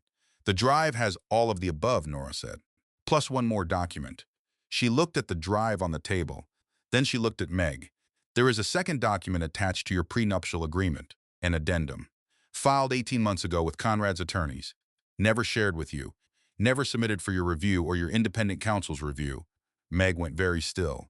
"It wasn't in the agreement I signed," she said. "No," Nora said. "It was filed separately, with a notation that it was a modification to an existing executed agreement. The original attorneys received it. I don't know if they reviewed it. I know that a copy was never provided to you. What does it say? Meg asked. Nora told her. Meg listened. The room was not entirely quiet. There was coffee being ground somewhere behind the counter, and the low voice of a man on a phone call 2 tables over, and the ambient sound of a city Tuesday morning, but inside the small perimeter of their corner table, the sound contracted. He was planning this, Meg said. Not a question. He was planning this, Nora said. Meg picked up her coffee cup. It was cold.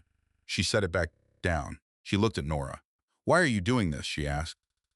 I need you to tell me the real reason, not the professional one.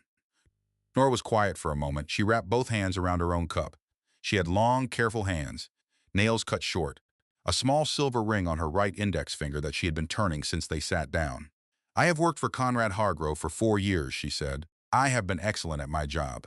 I have been invisible in the way that people who are very good at their jobs are invisible in the way that you were invisible. She looked at Meg. Useful, reliable, present, not quite seen. She turned the ring.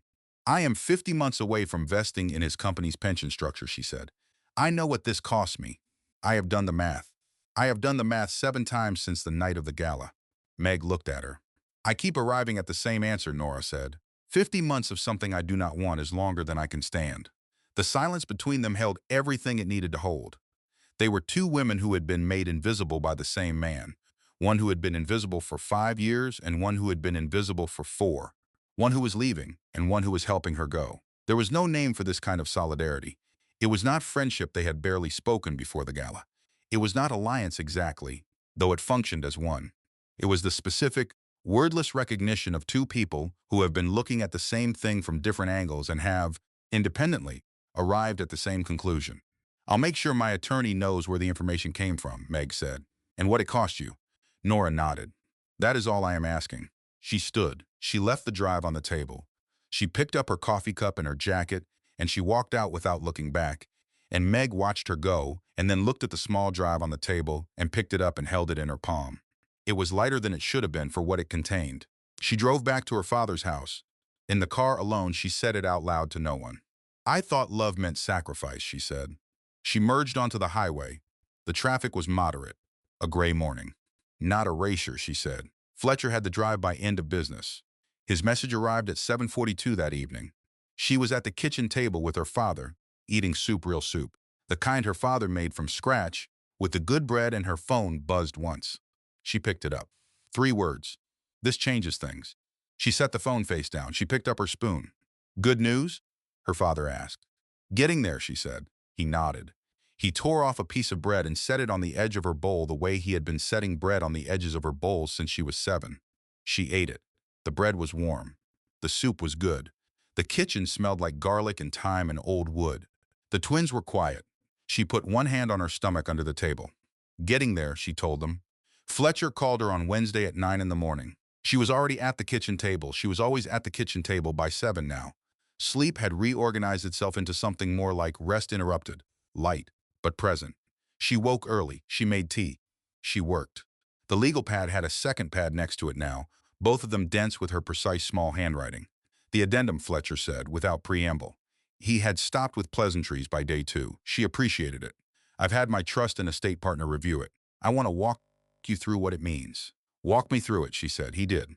The addendum said, in the language of trust law, if the marriage dissolved before the biological children of the marriage reached the age of 18, control of the children's trust assets reverted to the Hargrove Family Trust Board of Directors. The board had 5 members. Conrad controlled 3 votes directly. His brother Bishop held 1. The 5th seat, the independent director, had been vacant for 7 months. He was going to fill it, Fletcher said, before the divorce proceedings, with someone he controls. He had a candidate identified. 4-to-1 majority over your son's financial future until they turn 18. Meg wrote it down. She did not need to write it down. She would not forget it. She wrote it down because writing it made it into something real and organized and outside her body, where it had less weight. Can we contest the addendum itself? She asked. The addendum was never disclosed to you, Fletcher said. You signed the original prenuptial. You did not sign the addendum. You did not have independent counsel review it. You did not know it existed. A pause. The legal term for a material modification to a signed agreement executed without the knowledge or consent of one of the signing parties is fraud. That is what a judge will hear when I present this. Fraud, Meg said. Fraud, Fletcher confirmed. On top of the fraudulent conveyance, we are already arguing regarding DHC Holdings. Mr. Hargrove has been, it turns out, a very busy man. She almost smiled. It was not a happy smile, but it was precise. What's the timeline? She asked. I want to file the addendum challenge within the week, Fletcher said. Before his attorneys realize we have it. Before they have the opportunity to build a narrative around it. Speed matters here. The side that files first frames the story. She was writing. And the custody jurisdiction? Once you establish residence in North Carolina and the boys are born there, the custody filing goes to North Carolina Family Court. That is the jurisdiction that will govern everything: support, custody arrangement, trust access. Conrad's attorneys will fight it. They will lose. A pause. The filing for your North Carolina residence, how soon can you be there? I'm working on it, she said. Work faster, he said, not unkindly. She was staring at the legal pad when her phone rang again. Different number. She did not recognize it, she answered, Mrs. Hargrove. The voice was precise, measured. Not Conrad's voice, a similar register, but flatter, more controlled. The voice of a man who had spent decades turning emotion into data. This is Bishop Hargrove. She did not speak for a moment. Bishop, she said. I need to meet with you, he said. Directly. Without attorneys. Why, she said. Because my brother has made a series of decisions in the last 18 months that represent a substantial liability to Hargrove Capital Group as a public entity, Bishop said. And because the quarterly board meeting scheduled for 3 weeks from now is going to require a degree of clarity that is currently not possible while the personal situation remains unresolved. He sounded like a boardroom. Numbers, scenarios, outcomes. This was not a man offering sympathy. This was a man running calculations. And he said, and his voice shifted barely, almost imperceptibly, but it shifted. Our mother asked me to call. She would like to know that her grandsons are going to be all right. Meg sat with that for a moment. Sylvia Hargrove, the woman who had disapproved of Meg from the beginning, who had said, at their first meeting, I understand Conrad finds you quite impressive, in a tone that made impressive sound like a minor administrative quality, who had attended every gala, every dinner, every public Hargrove occasion with the practiced warmth of someone who had learned that warmth was a necessary professional skill and deployed it accordingly, who had apparently sent her calculating boardroom-voiced son to make a phone call on her behalf. Tomorrow, Meg said. Noon. Not at the office. Of course not, Bishop said. She gave him the name of a hotel near her father's neighborhood. Small, quiet. The kind of place that had private conference rooms for exactly these kinds of conversations. She hung up. She looked at the phone in her hand. Then she called Fletcher. Bishop Hargrove just called me directly, she said. He wants to meet. Fletcher was quiet for 3 seconds. Take the meeting, he said. Tell me everything immediately after. She arrived at the hotel conference room at 11:58. Bishop was already there. He was in a dark suit, no tie, the casual professional dress of a man who did not need the visual armor today. He was 3 years older than Conrad and built differently, leaner, quieter, with the kind of stillness that came not from peace but from discipline. He stood when she came in. They shook hands. She sat across from him. He slid a folder across the table without speaking. She opened it.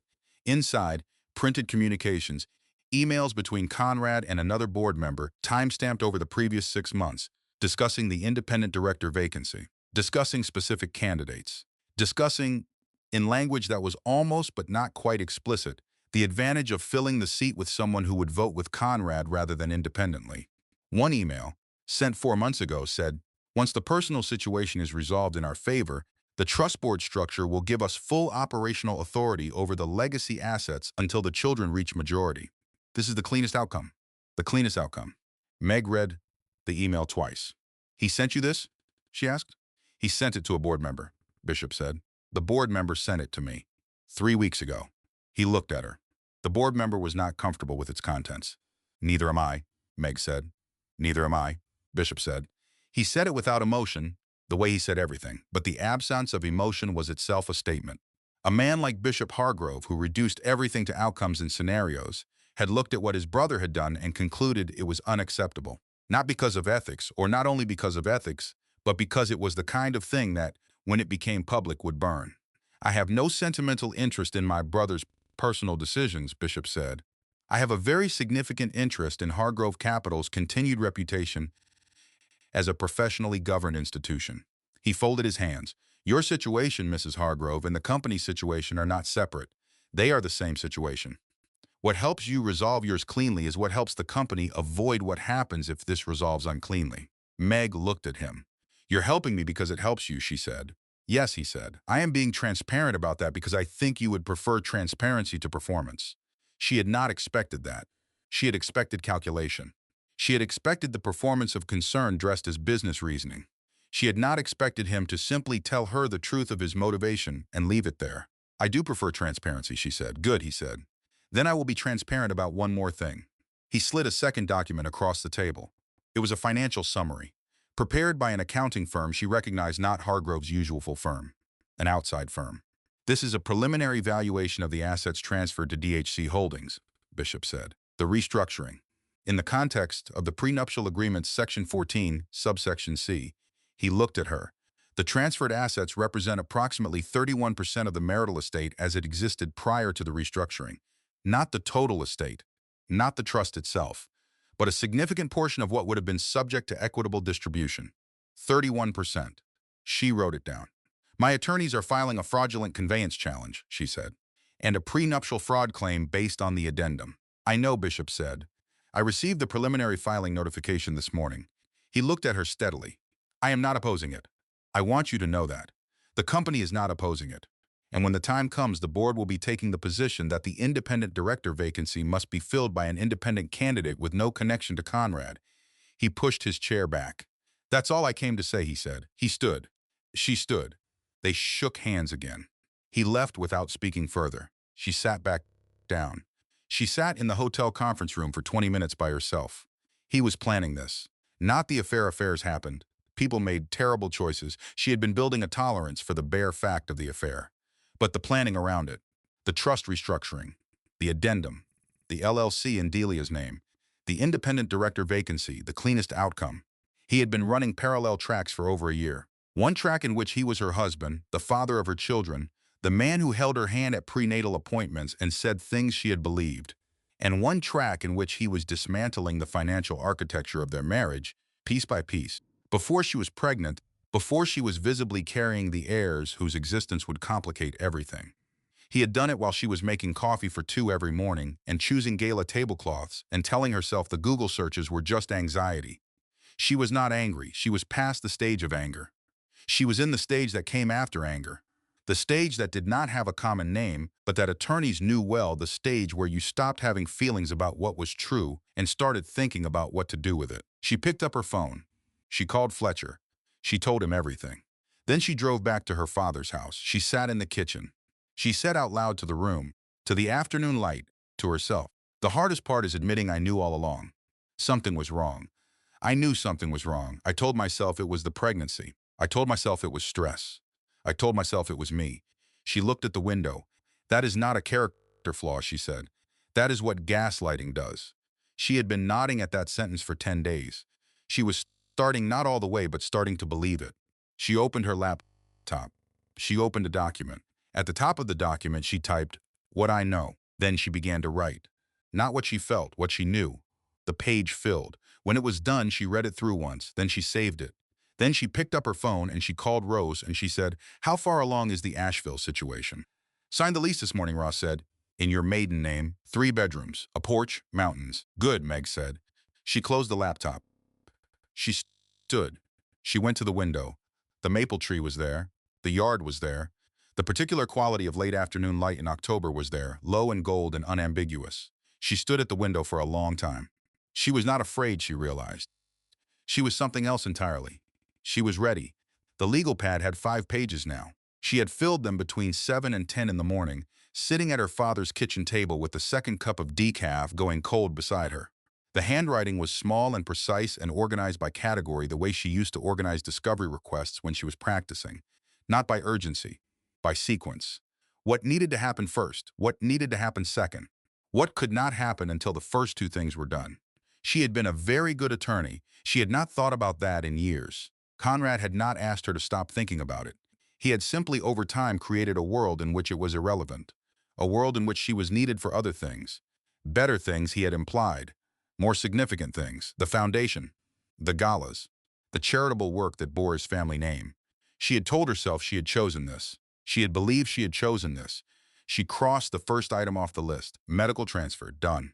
Dr. Oakes had already confirmed with her colleague in Asheville, a Dr. Claire Simmons, who came with 3 sentences of recommendation and a waiting room that, Roz reported, had real plants in it rather than artificial ones. Appointment set for the first week after arrival. She wrote item 2 in a clean line. Housing. Done. Roz had signed the lease, month to month, 3 bedrooms. A porch.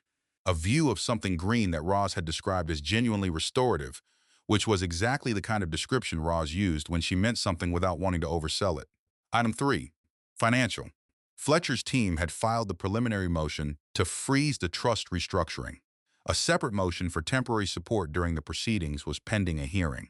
Meg's own account, the one she had maintained quietly since her attorney days, the one she had never mentioned to Conrad because she had never had reason to mention it, and he had never thought to ask, held enough to cover 6 months without touching anything contested. She had opened that account at 29, before Conrad, before the marriage, before any of this. She had never closed it. She did not know why she had never closed it. She did not examine the reason now. She simply noted it on the legal pad with a small check mark and moved forward. Item 4. Documentation.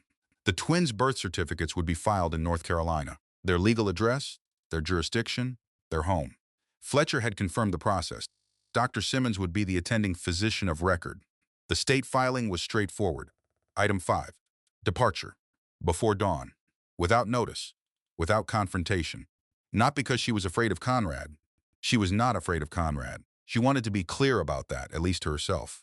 She had spent some time in the 3 a.m. hours examining the distinction between fear and strategy, and she was certain, not almost certain, that what she was doing was strategy. She was not running. She was moving. There was a difference that mattered. She was not announcing her departure because Conrad would respond to an announcement. He would respond the way he responded to everything that threatened his control, with the machinery of legal and financial pressure, with the smooth, reasonable voice on the phone, with the conference rooms full of attorneys in the kind of suits that communicated expense without appearing to communicate it. He would slow her down. He would not be able to stop her, but he would slow her down. And she was 7 months pregnant, and her blood pressure was elevated. And Dr. Oakes had said clearly that stress had measurable physical consequences. She would not give him the opportunity. She closed the legal pad.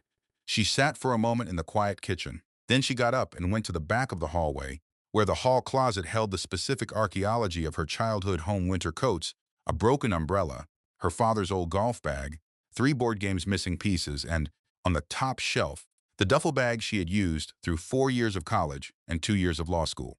It was navy blue, 1 broken zipper on the outer pocket, repaired with electrical tape sometime around her first year of law school, worn at the handles, the kind of bag that had gone too many places to look new.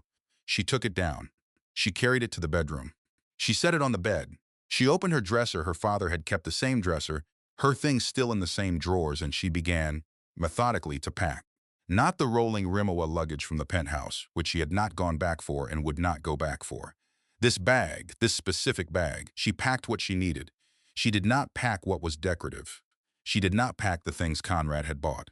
She did not pack the cashmere sweater or the silk blouses or the shoes that cost more than her first month's law firm salary. She packed her own things. The things she had had before. The things she had chosen for herself. When she was almost done, she found the cardigan her mother had owned, the same one she had kept, through college, through law school, through 5 years of penthouse living, where it was absurdly out of place in the bottom drawer where she had put it the night she arrived. She folded it carefully. She put it in the bag. Then she looked at the ring, her left hand, the ring she had worn for 5 years, 3 stones her birthstone and the twins' shared birthstone, which Conrad had commissioned as a design, which she had worn because she thought it was beautiful and because she thought it meant something. She stood at the edge of the bed and she held her own left hand in her right hand and she looked at it. She stood there for a long time. Then she went to the kitchen. She opened the junk drawer, the one with the spare batteries and the takeout menus from restaurants that no longer existed, and the 3 unused birthday candles and the extra keys on a ring labeled in her father's handwriting. She set the ring on top of the spare keys. She looked at it for 1 moment. She closed the drawer. She did not throw it away. She did not keep it on. She put it somewhere that was not on her body, in a place that was not dramatic, in a drawer that held ordinary things. And then she called Rose. "I'm leaving Thursday morning," she said. "Before 5. I'll be there at 4:30, Ross said. You don't have to drive me, Meg said. Margaret Ross said, and the use of her full name was not a correction. It was an emphasis. I am driving you. I have taken the days off. I have a thermos and a playlist, and I have been waiting for this phone call for a week. You are not arguing with me about this? Meg was quiet. All right, she said. Good, Rose said. There was one more call to make. She sat on the edge of the bed. She looked at the duffel bag, zipped and ready against the dresser. She looked at the window, the maple tree, the yard, the last of the October light. She called Delia. Delia answered on the second ring. Her voice was different from the first call. Quieter, less rehearsed. Whatever version she had been preparing for had apparently not been this one. I sent everything to your lawyer, Delia said immediately. All of the DHC Holdings documents, every email Conrad sent me about it. Everything I signed, I know, Meg said. Fletcher confirmed a silence. I'm sorry, Delia said. I know that's not enough. It's not, Meg said. Not yet. She meant the not yet exactly as it sounded. Not as cruelty, as truth. There was a version of the future in which she and Delia rebuilt something. Not the version they had before that version was gone, and mourning it was a separate project she had not yet had time to begin. But another version. Something smaller and more honest and built on the actual facts of who they were rather than the story they had been telling themselves. That version was not available today. But it was available eventually. One more thing, Meg said. Tell me, Delia said. When Conrad asks you where I am, Meg said, and he will ask you. I don't know where you're going, Delia said. You haven't told me. Good, Meg said. Keep it that way. A pause. Are you going to be all right? Delia asked. Meg thought about the duffel bag against the dresser, the ring in the junk drawer, the referral list from Dr. Oakes, the USB drive with 56 months of Nora's notes, the legal pad with 5 crossed-off items, the account she had never closed, the Asheville lease signed in her maiden name. Yes, she said. She hung up. Her father was in the kitchen when she came out. He was making dinner, something on the stove, something that smelled like the onions and the good oil, and he looked up when she appeared in the doorway. He looked at her face. He looked at the duffel bag she was carrying. He looked back at the stove. When, he said. Thursday morning, she said. Before 5. He nodded. He stirred whatever was on the stove. I'll drive down the following weekend, he said. You don't have to, she said. He looked at her over his shoulder. The look was brief. It said everything it needed to say without requiring words. Saturday morning, he said. I'll bring biscuits. She almost laughed. She almost cried. She stood in the kitchen doorway with the duffel bag at her feet, and she felt, for the first time since the gala, something that was not strategy or grief or anger or fear. Something warmer than all of those. She sat down at the table. Her father served dinner. They ate together in the kitchen that had fed her whole life, and the twins were awake and active, and her back ached and her feet were swollen, and the food was good, and the light over the table was warm, and her father asked her if she wanted more, and she said yes. That night, lying in the dark, she said it very quietly. Just once. My children will not grow up thinking this is normal. She said it to the ceiling, to the water stain, to the twins. She meant it completely. She closed her eyes. She slept before midnight for the first time in a week. Conrad's legal team filed the motion on Thursday evening. Fletcher called at 7, while she was at the kitchen table eating the soup her father had left in the refrigerator with a sticky note that said heat on medium, not high. Love, Dad. She had followed the instructions precisely. She had eaten half the bowl. She had been thinking about nothing in particular, a useful skill she was developing, the ability to think about nothing while her body replenished itself when the phone rang. They've filed an emergency motion, Fletcher said. I'm going to tell you what it says, and I need you to hear it without reacting. Tell me, she said.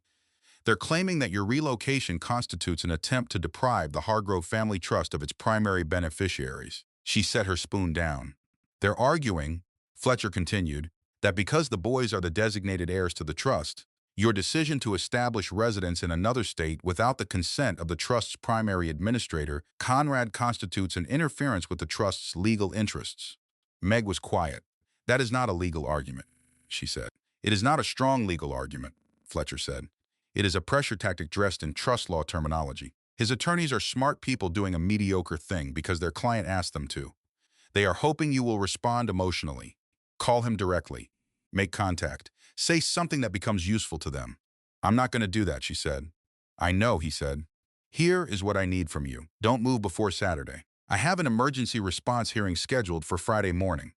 I am going to present the addendum, the DHC Holdings filings, the fraudulent conveyance argument, and Nora Finch's documentation.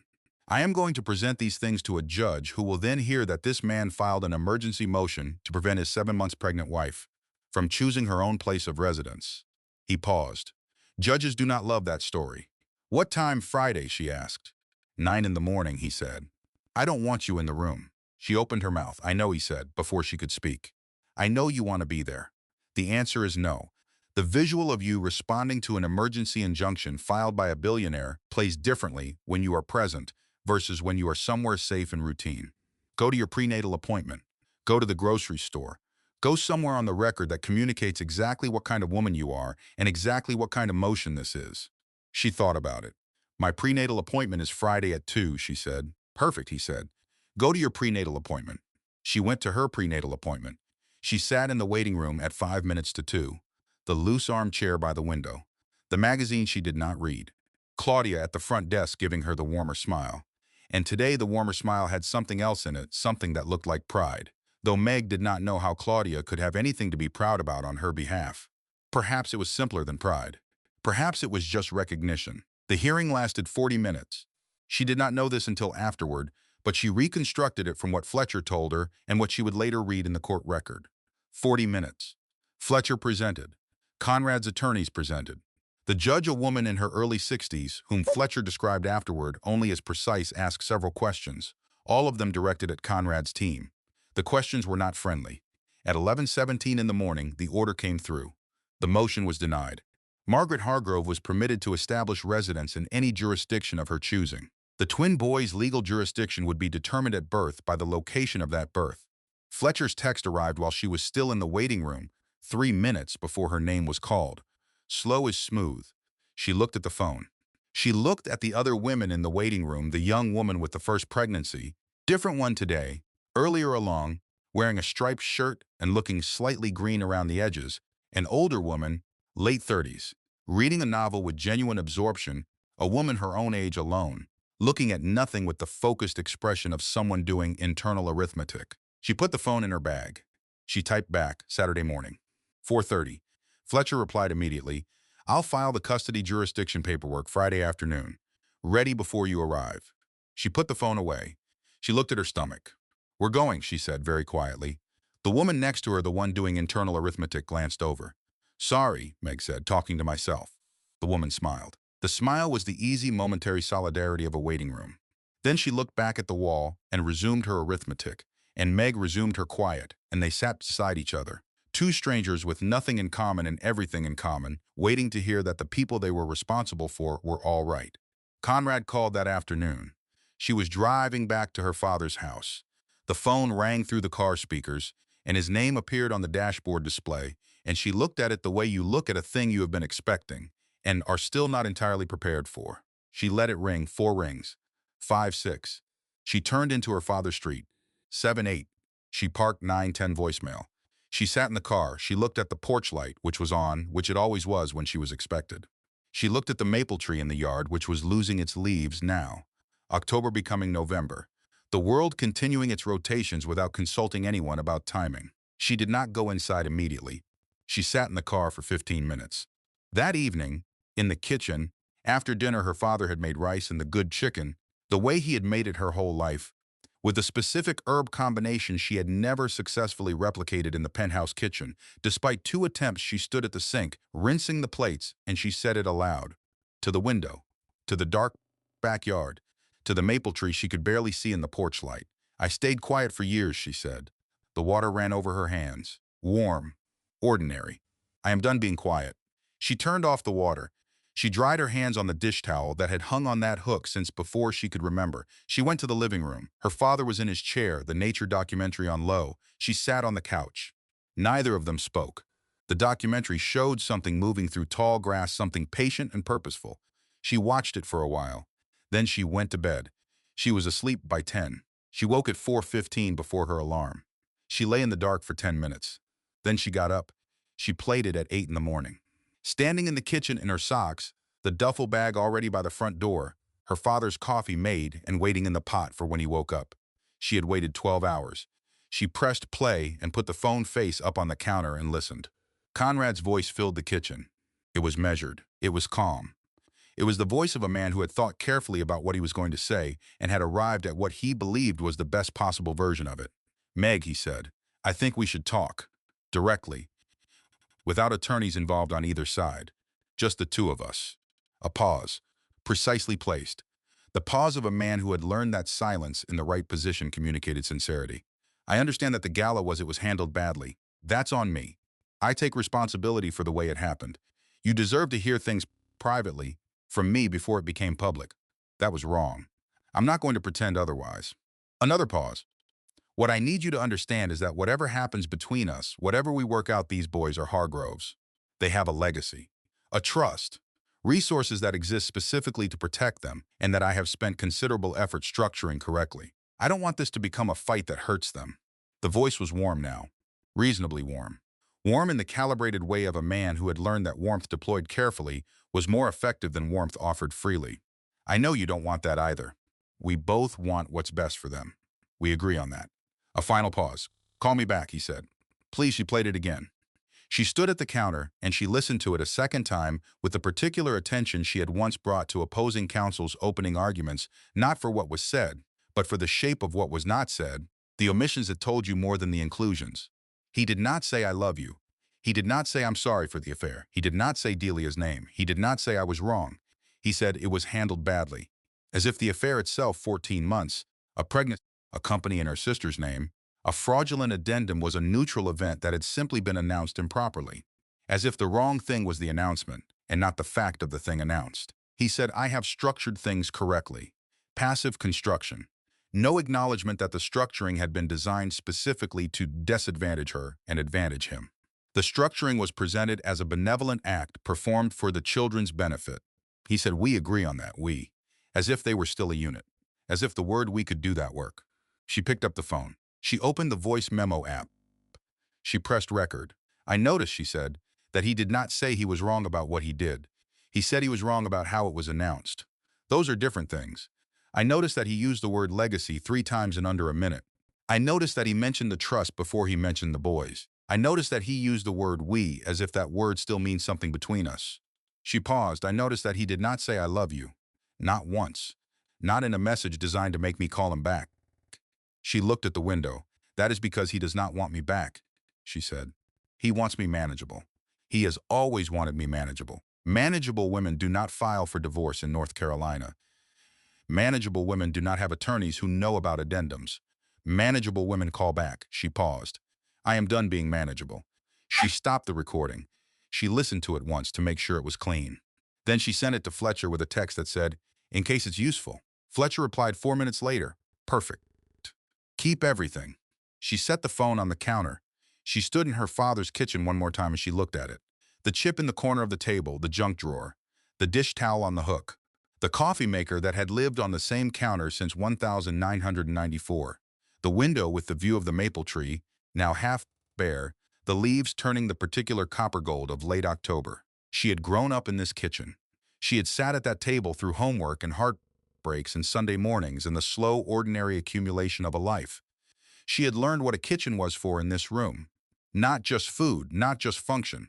The particular warmth of a room where people came back to each other. She was going to have a kitchen like this someday. She was going to sit at a table with her sons, and they were going to grow up knowing what a kitchen was for. She went to the living room. Her father was awake. She could hear him moving down the hall. The specific sound of his morning routine, unhurried and reliable. She picked up her duffel bag. The note was already on the kitchen table. She had written it the night before. "The coffee is made. Call you when I get there. Love him." She looked at the note. She looked at the drawer. She did not open the drawer. She picked up her bag. The front door opened quietly. The morning was dark and cold and smelled like wet leaves in November arriving early. Roz was at the curb. The car was running, the headlights on low, a thermos visible in the cup holder through the passenger window. She got in. Roz looked at her. She did not say anything. She had known Meg for 11 years. She understood the specific grammar of this morning. She started driving. The city was nearly asleep.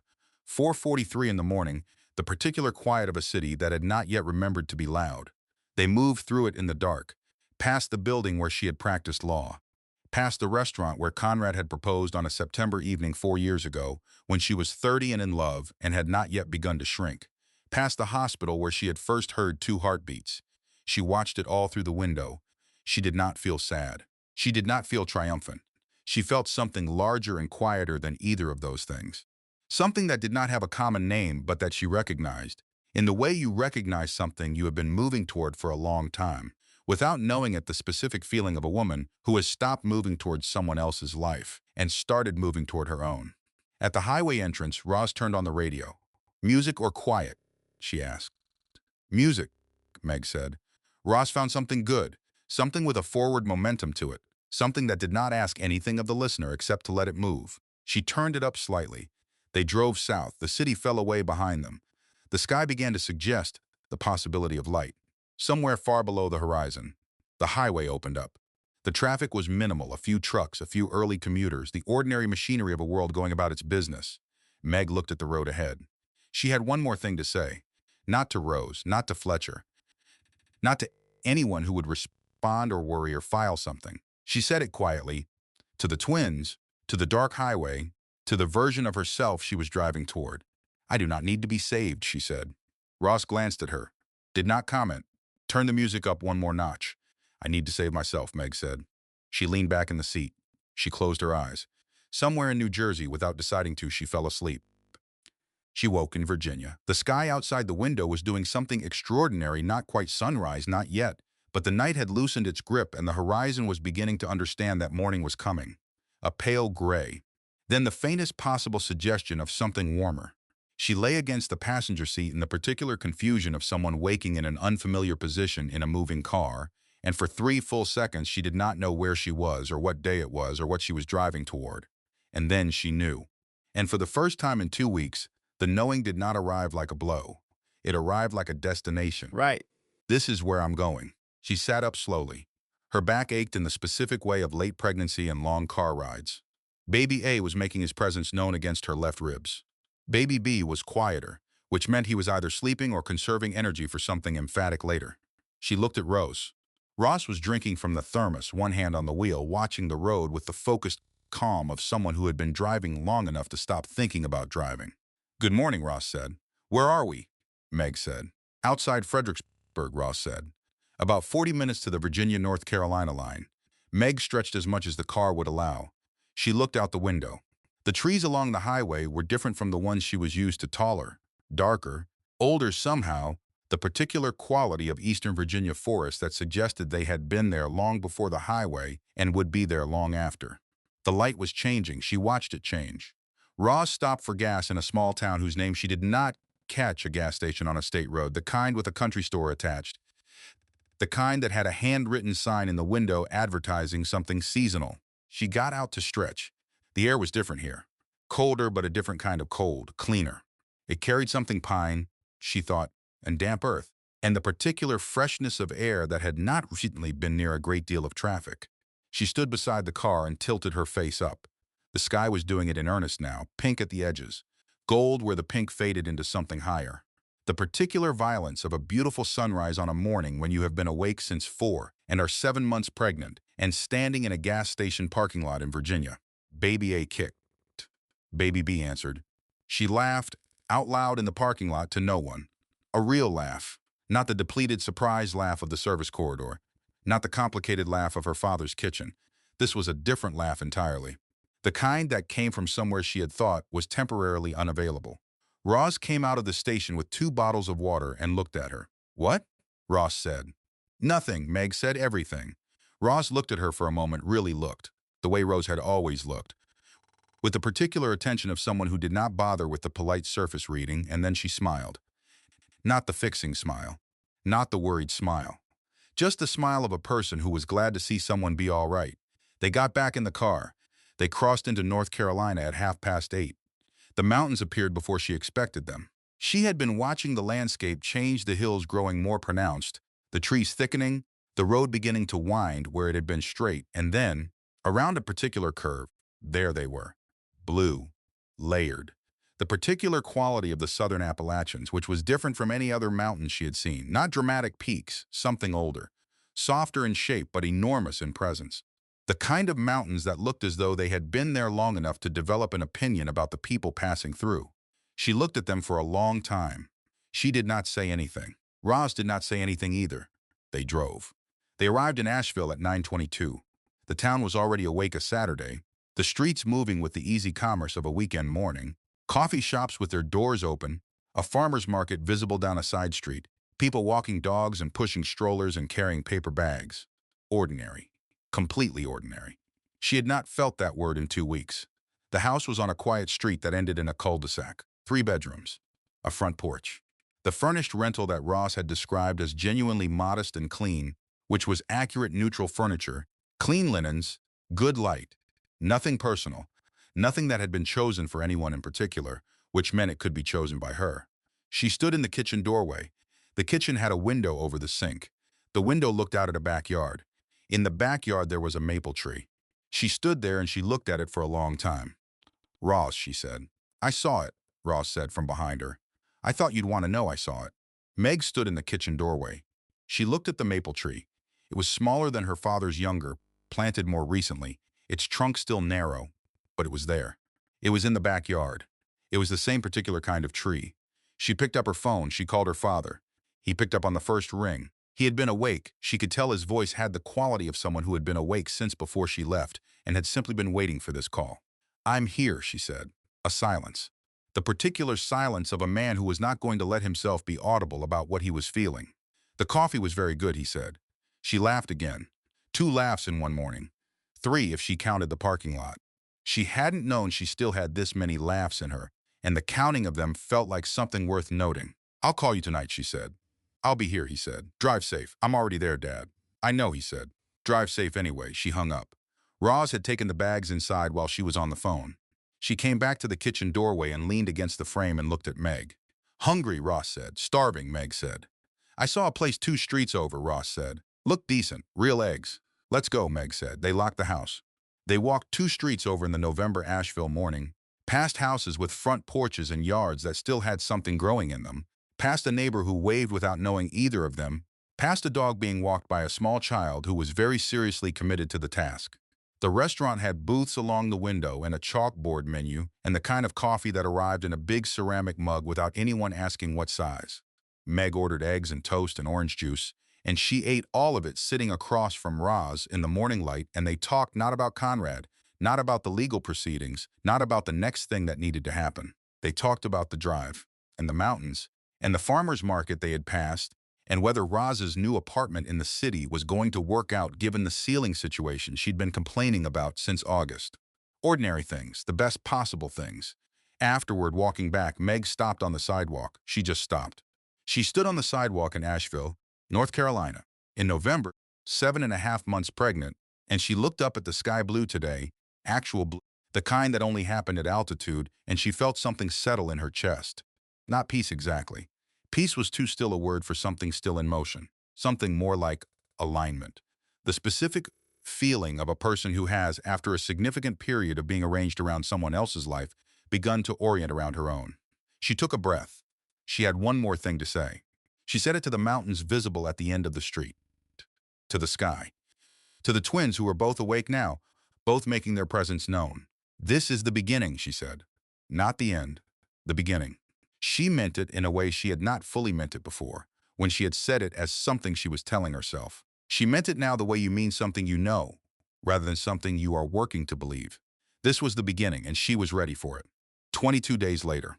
Asheville, North Carolina, in November, in the early morning when the mountains were doing the thing they did at this hour, layering themselves in blue and gray, and the particular quality of high-altitude light that she was still learning to read. The way you learn a new language by hearing it every day, until one morning you realize you have stopped translating. She was on the porch with a cup of decaf. Her father was inside making biscuits. He had arrived 6 days after her as promised, with a covered dish in the back seat and no indication that he planned to leave anytime soon. He had claimed the second bedroom with the quiet efficiency of a man who understood that being needed was a privilege worth honoring without making a fuss about it. Roz had gone back to New York 10 days ago.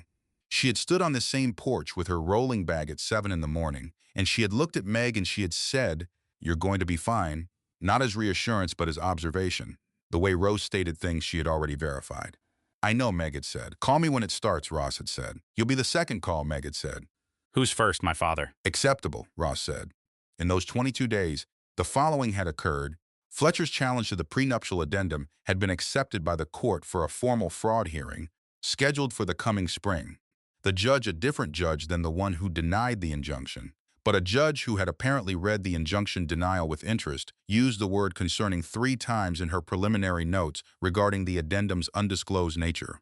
Fletcher had reported this with the specific calm of a man trying not to appear as pleased as he was. The motion to freeze the DHC Holdings asset transfer had been granted. The restructuring was frozen indefinitely pending the fraud proceedings. The assets, 31% of the marital estate, as Bishop's outside accountants had valued them, remained in legal suspension, belonging entirely to neither Conrad nor Delia nor the trust nor anyone else until the courts decided otherwise. Nora Finch had submitted her formal resignation from Hargrove Capital Group the morning she provided her sworn testimony. By the following week, she had 2 job offers. She had accepted one. Meg did not know the details, had not asked, believed it was not her business to ask. Bishop Hargrove's public statement to the financial press, released the week after the asset freeze, had been 3 sentences. Hargrove Capital Group was a professionally managed institution. They were cooperating fully with all relevant legal proceedings. Their primary concern was the welfare of the Hargrove family's next generation. The phrase next generation had been noted by 3 separate financial journalists as a pointed use of language. Delia had been quiet. She had retained her own attorney. The DHC Holdings situation was being addressed through a separate channel, with Delia as a cooperative witness rather than a party. She had sent a card handwritten, not a text, a physical card with a stamp. The kind of thing you send when a phone call would be too much, and nothing would be too little. The card said only, "I know. I'm sorry. I'll wait for whenever you're ready." Meg had kept the card. She had put it in the drawer of her bedside table, under the referral list from Dr. Oakes and the voice memo transcript she had printed out, and the small book from the bottom of her duffel bag, her mother's novel, the one she had packed without consciously deciding to pack. She sat on the porch and she put her hand on her stomach.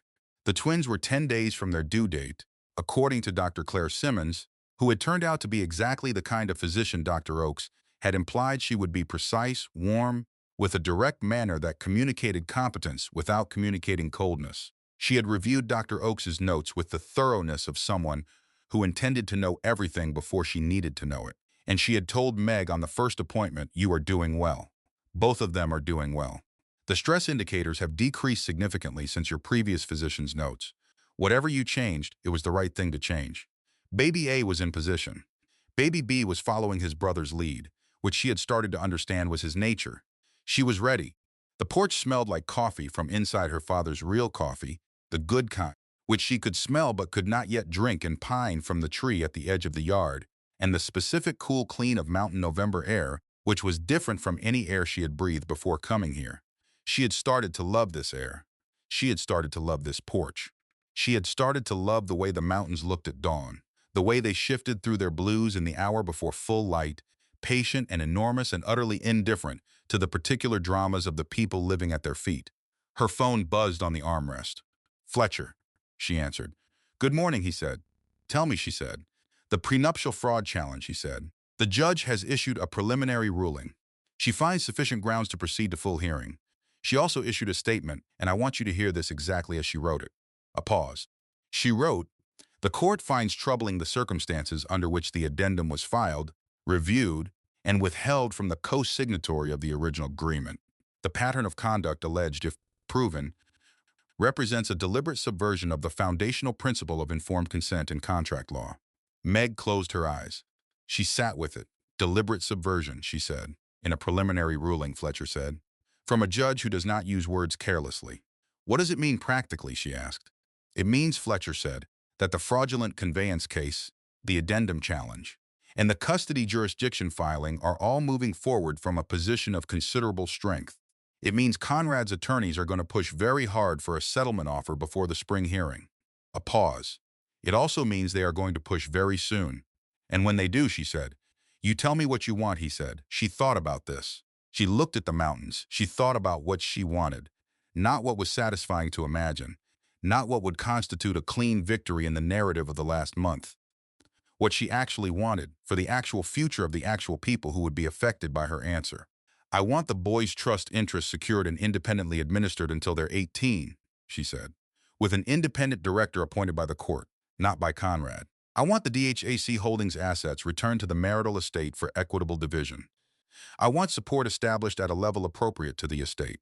And I want a custody arrangement in North Carolina that establishes their primary home here, with access for their father that is structured and documented and not subject to his schedule. A pause. What about the public record? Fletcher asked. The fraud proceeding. She thought about this too. If he settles, she said, and the settlement includes everything I just described, full terms, no non-disclosure agreement regarding the addendum or the DHC holding structure, then I am willing to consider settling before trial. No non-disclosure, Fletcher repeated. No non-disclosure, she said. The women who come after me deserve to know what the documents look like. A long pause. That, Fletcher said, is going to be the hardest line for his team. I know, she said. Hold it anyway. She hung up. She looked at the mountains for a while. Then she heard it. Not the twins, though they were awake. Both of them, active in the way they got active in the morning when the light changed. Something else. The specific sound of her father's kitchen at 7 in the morning. The particular rhythm of a man who had been making biscuits in the same way for 30 years. She got up from the porch. She went inside. Her father was at the counter, flour on his hands, the biscuit cutter he had used since before she was born sitting on the cutting board. He looked up when she came in. Fletcher, he said. Preliminary ruling, she said. Good. He nodded. He went back to the biscuits. She stood in the kitchen doorway. Dad, she said. He looked up. Thank you, she said. He looked at her for a moment. You don't need to thank me, he said. I know, she said. I'm doing it anyway. He was quiet. Go sit down, he said finally. Your feet, she smiled. She sat at the kitchen table. The kitchen smelled like flour and butter and coffee, and the particular early morning warmth of a house where someone has been up since 5 taking care of things. She sat at the table with her hands folded on her stomach, and she looked at the window, the view of the backyard, the maple tree, the mountains just visible beyond the roofline of the houses across the fence, and she felt, with a fullness that was distinct from happiness but larger than it, that she was exactly where she was supposed to be. It was 3 days later at 4:47 in the morning that her water broke. She noted the time with the specific part of her brain that noted times 4:47, approximately the same hour she had driven out of the city, which was either meaningful or coincidence, and she decided it was both. She went to the door of her father's room. She knocked. Dad, she said. She heard him sit up. She heard his feet hit the floor. He was dressed and in the hallway in 45 seconds. He looked at her. All right, he said, let's go. She called Rose from the car. Ross picked up on the first ring, which meant Ross had not been entirely asleep, which meant Rose had been, in the way of old friends who knew things without being told, ready. I'm on a 6:15 flight, Ross said. I'll be there by 10. You, Meg said. Margaret, Ross said. All right, Meg said. Her father drove. He drove the way he drove everything steadily, attentively, without excessive speed and without excessive caution. The mountain roads in the dark at 5 in the morning were empty. The hospital was 12 minutes away. She had counted it once, 2 weeks ago, because she was the kind of person who counted things. Dr. Simmons arrived at 5:30.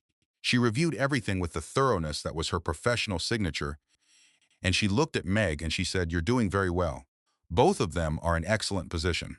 We are going to have a good morning." It was not a good morning. It was 11 hours. It was the most demanding 11 hours of her life, which had recently included some significant competition for that title, and it was also the most present she had ever been in any period of time she could remember. There was nothing else. No legal proceedings, no prenuptial agreements, no addendums or trust structures or voicemails. There was only this room and these people, and the specific, consuming work of bringing 2 people into the world. Her father was in the corner. He had been in the corner since 6 in the morning. He was not a man who needed to be the center of things. He was a man who needed to be in the room, and he was in the room, and that was enough. Roar arrived at 9:47. She came into the room with the particular energy of someone who had run through an airport and was pretending she had not. She took Meg's hand. She held it for 7 hours. She did not let go. Baby A arrived at 3:42 in the afternoon. He was 7 pounds and 1 ounce. He announced himself immediately, not crying exactly, but something more definite than crying, a sound that communicated that he had opinions about the world and intended to express them with regularity. Baby B arrived at 3:47. He was 6 pounds and 14 ounces. He was quiet. He opened his eyes. He looked at her. She had been told that newborns could not really focus, that the look was not directed the way it appeared to be, that what seemed like recognition was something else, something neurological and involuntary.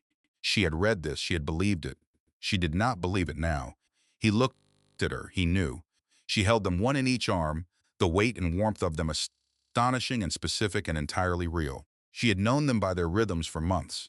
She had known baby A by the kick in her left ribs and baby B by the rolling, considered shift of a person thinking before he moved. She had talked to them at 3 in the morning and in the parking lots of medical buildings and on the porch in the mountain dawn. She knew them. She looked at them now, one and then the other, and then both at once. And she felt something break open in her chest that was not breaking in the way things had been breaking for the last month. This was the other kind. The kind that makes more room, not less. Her father was in the corner. He was not crying he was not going to cry. He was a man who did not cry in public on principle except that he absolutely was. Roz was taking photos. Then she stopped taking photos and she just looked. And her face was doing something that Meg had only seen on Roz's face a handful of times in 11 years. The unguarded thing. The one she kept very carefully managed. Meg looked at her sons. She had names. She had been sitting with them for weeks, turning them over, holding them up to the light of her own imagination, checking whether they fit the people she was coming to know. They fit. She had not told anyone. They belonged to this moment. She told them now. Quietly, just the four of them in their circle of understanding. The world outside that room continuing its ordinary motion. The one who had kicked her left ribs since month 5. The one who arrived first and announced himself with the certainty of someone who had decided to be here fully. Elliot, she said. He stopped making the sound. He looked at her. The one who waited. The one who opened his eyes and looked at her with the focused attention of a person who intended to understand what he was looking at. James, she said. James continued to look at her. Hello, she said to both of them. I've been looking forward to this. 3 days later, she was on the porch again. The mountains were doing their morning thing. The coffee her father had made was inside because she could not have it yet, but she could smell it. And that was enough. That was more than enough. The air was cold and clean, and the sky above the mountains was the particular pale gold of early December morning in the southern Appalachians. She had 2 babies asleep inside. Her father was watching them with the complete absorption of a man who had been waiting for this specific assignment for years. Ross had gone back to New York that morning again. Another departure from this same porch. Another airport run. Another promise to return at the weekend. She had Fletcher's message from yesterday saved on her phone. Conrad's attorneys had made initial contact regarding settlement discussions. She was not surprised. She had expected it within the month. She had told Fletcher to listen, to document, to bring her everything they offered without responding to any of it until she had reviewed it fully. She was not in a hurry. She was not in a hurry for the first time in a very long time. She sat on the porch and she looked at the mountains and she thought about the courthouse lobby she would eventually walk into. She had thought about it in the abstract, as a future event. She was beginning to think about it more concretely now. She would walk in alone.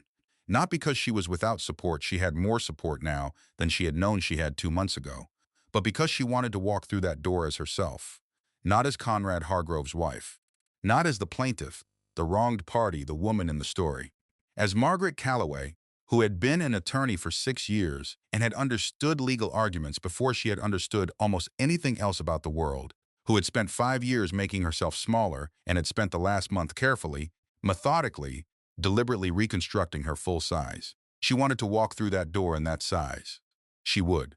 Her phone buzzed, Conrad. She looked at the name on the screen. She had been thinking about this call too, about what she would feel when it came. She had thought she might feel rage, the clean, useful rage of chapters 4 and 5 that had gotten her through the first week. She had thought she might feel grief, the complicated grief for a person she had loved who had not been what she thought, which was its own specific and underrated loss. She had thought she might feel the old gravitational pull of someone who had been the center of her world for 5 years. She felt none of those things. She picked up the phone. Conrad, she said. Meg. His voice was different than the voicemail, less performed. Flatter. The voice of a man who had spent 6 weeks having things not go the way he had arranged for them to go, and was recalibrating. I wanted to call you directly, not through the attorneys. I know, she said. I want you to know, he said, that I am willing to be reasonable. About all of it. I know that I handled things.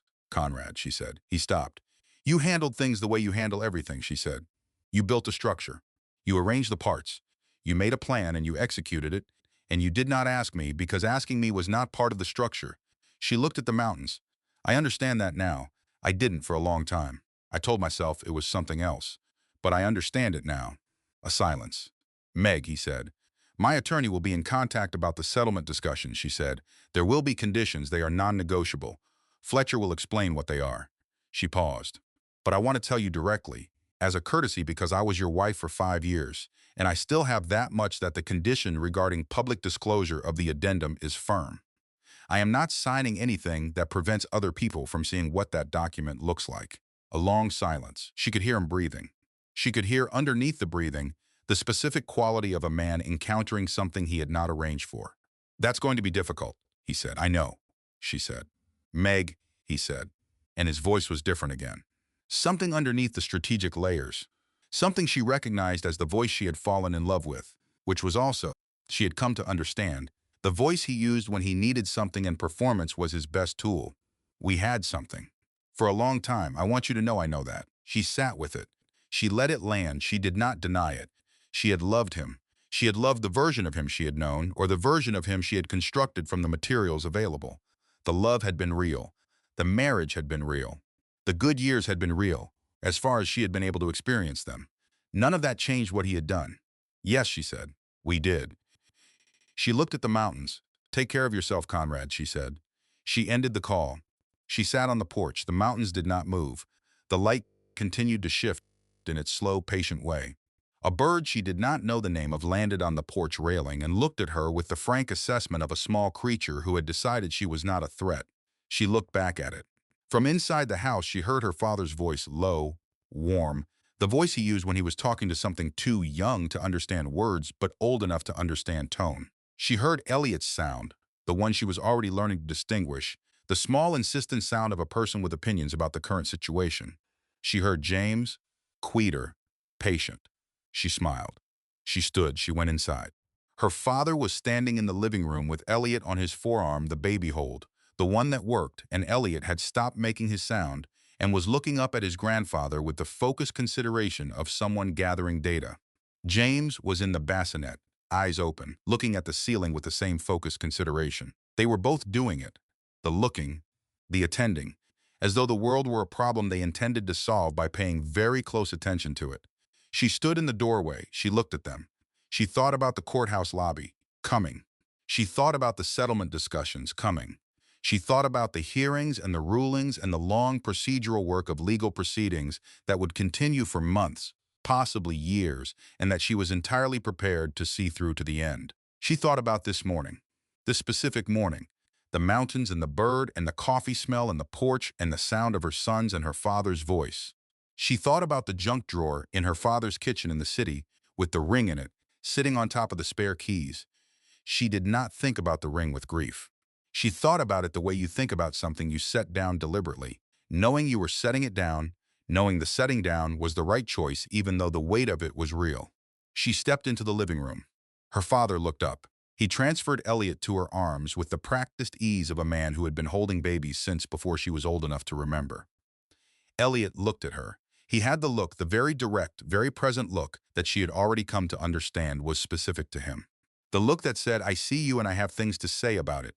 I know, she said to him, I know you do. She sat on the couch. James was looking at the ceiling. She reached into the bassinet and she picked him up, and now she had both of them, one in each arm, in the living room of the house in Asheville on a December morning, with her father in the chair across from her and the mountains outside the window. She looked at them for a long time. Then she said quietly to them, to the room, to whatever version of herself was still listening from the service corridor of the Grand Hargrove ballroom, the version that had stood at the edge of the crowd with her hands on her stomach and told herself she just needed a minute. You can have the minute now. You made it. She looked at the window, at the mountains, at the early December sky doing its patient, luminous, enormous thing above all of them. James reached up. He found her finger. He held on. 6 months later, she walked into a courthouse in New York City in November shoes that did not hurt her feet. She wore a blazer she had bought herself, nothing remarkable, clean, a color she liked, chosen without consulting anyone. She carried a leather portfolio that had been her own before any of this, pulled from a box she had retrieved from her father's attic when she went back for the things she had left. She walked alone. Not because she lacked support. Rose was outside, Elliot and James with the babysitter, her father in a coffee shop around the corner reading the newspaper, but she had asked to walk in alone. She had been clear about it. This part was hers. Fletcher fell into step beside her at the elevator. He was in his usual suit, reading glasses in his breast pocket, legal pad under his arm. He looked, as he always looked, like someone who had been awake since 5 and had made good use of the hours. "Ready," he said. "Tell me where we are," she said. He told her. The settlement had collapsed 2 months ago when Conrad's team could not accept the public disclosure condition. The fraud hearing was proceeding. The fraudulent conveyance case had been separated into its own channel, with a judgment expected by spring. The custody arrangement had been agreed upon 6 weeks ago. North Carolina primary residence, structured access, an independent trust administrator appointed by the court. The boys were home. They were well. Elliot had started sleeping in 4-hour increments and had opinions about the specific brand of pacifier. James had started smiling real smiles, the kind that appeared when she came into the room. These things were settled. The rest was process. "Then I'm ready," she said. The elevator opened. They stepped in. The lobby was busy, the ordinary busy of a courthouse on a Tuesday morning, attorneys and clerks and people sitting on benches with folders on their laps, the ambient noise of institutional life moving through its established channels. She saw Conrad across the lobby. He was with 2 members of his legal team, the senior partner and an associate she had seen in documents but never in person. He was dressed the way he always dressed, as if being photographed, as if the suit itself was an argument. He looked, she thought, precisely like himself. He looked at her. She looked at him. She did not look for long. She saw him. Clearly. Without the distortion of love or anger or grief or the compounded weight of 5 years of believing something that had not been entirely true. She saw him as he was, a specific man with specific choices and specific consequences, standing in a courthouse lobby on a Tuesday morning because of the specific choices he had made. She felt no pull. She felt no rage. She felt the clear, spacious quality of a woman looking at something accurately. She nodded. She turned back to Fletcher. "Which floor?" She said 7. He said they walked. They took the stairs. She had always preferred stairs. She walked through the 7th floor door and into the corridor and toward the courtroom, and Fletcher was beside her talking through the morning schedule, and the corridor was the specific corridor of institutional legal proceedings, that particular smell of old paper and floor polish, and the accumulated formality of many serious decisions made in these rooms. And she had known this corridor once, before she had allowed herself to be talked out of knowing it. She knew it again now. She paused outside the courtroom door. She put her hand flat on it. The wood was cool. The door was heavy. Behind it was the beginning of the last phase of the process, the formal proceeding, the public record that would establish what had happened and what it meant and what came next. She was ready. Not because she was certain of the outcome. She was not. No honest attorney was ever certain of the outcome. Certainty was the province of people who did not understand the complexity of the process. She was ready because she had done the work. She had built the case. She had made the hard choices in the right order, and she had held the lines that needed holding, and she had compromised where compromise served her sons, and she had not compromised where it would have served only the convenience of someone who had spent 5 years counting on her to be convenient. She had done all of it as herself, her full self, the size she was. She pushed the door open. She walked in. She took her seat. Fletcher sat beside her and spread his materials on the table, and the opposing team filed in, and the clerk arranged things, and the ambient sound of a courtroom preparing itself built and organized, and then, at the sound of the door at the back of the room, fell into the specific silence that meant the judge was arriving. Meg sat straight in her chair. She thought of her father's kitchen, the biscuits on Saturday mornings, the chip in the corner of the table. She thought of Roz in the service corridor, champagne flute still in hand, saying "I never liked him" with the precision of someone who had been saving it. She thought of Nora Finch at a corner table, wrapping her hands around a cold cup of coffee, saying 50 months of something I don't want is longer than I can stand. She thought of Dr. Oakes writing a referral list without asking for an explanation. She thought of the maple tree in Asheville, the mountains in the morning, Elliot's opinions, James's smile. She thought of the 3 a.m., darkness and the water stain on the ceiling, and the words she had said out loud to the twins she had not yet met. "I'm going to figure this out, and I'm going to do it in a way that means you never feel like your safety depends on someone else's choices." She had figured it out. She had done it that way. The judge took her seat. The room came to order. Meg unfolded her hands on the table in front of her. She looked at the judge. She looked at the courtroom. She did not need this to be over to know she had already won. She had won it in a service corridor in a midnight blue gown, with both hands on her stomach, taking the 1 minute she needed before she started to move. Everything since then had been the moving. She was still moving. And wherever she moved next, she would move as herself full-sized, Clear-eyed, with two small people at home who were learning, from the first hours of their lives, what it looked like when someone knew their own worth. She took a breath. The session began. She was ready.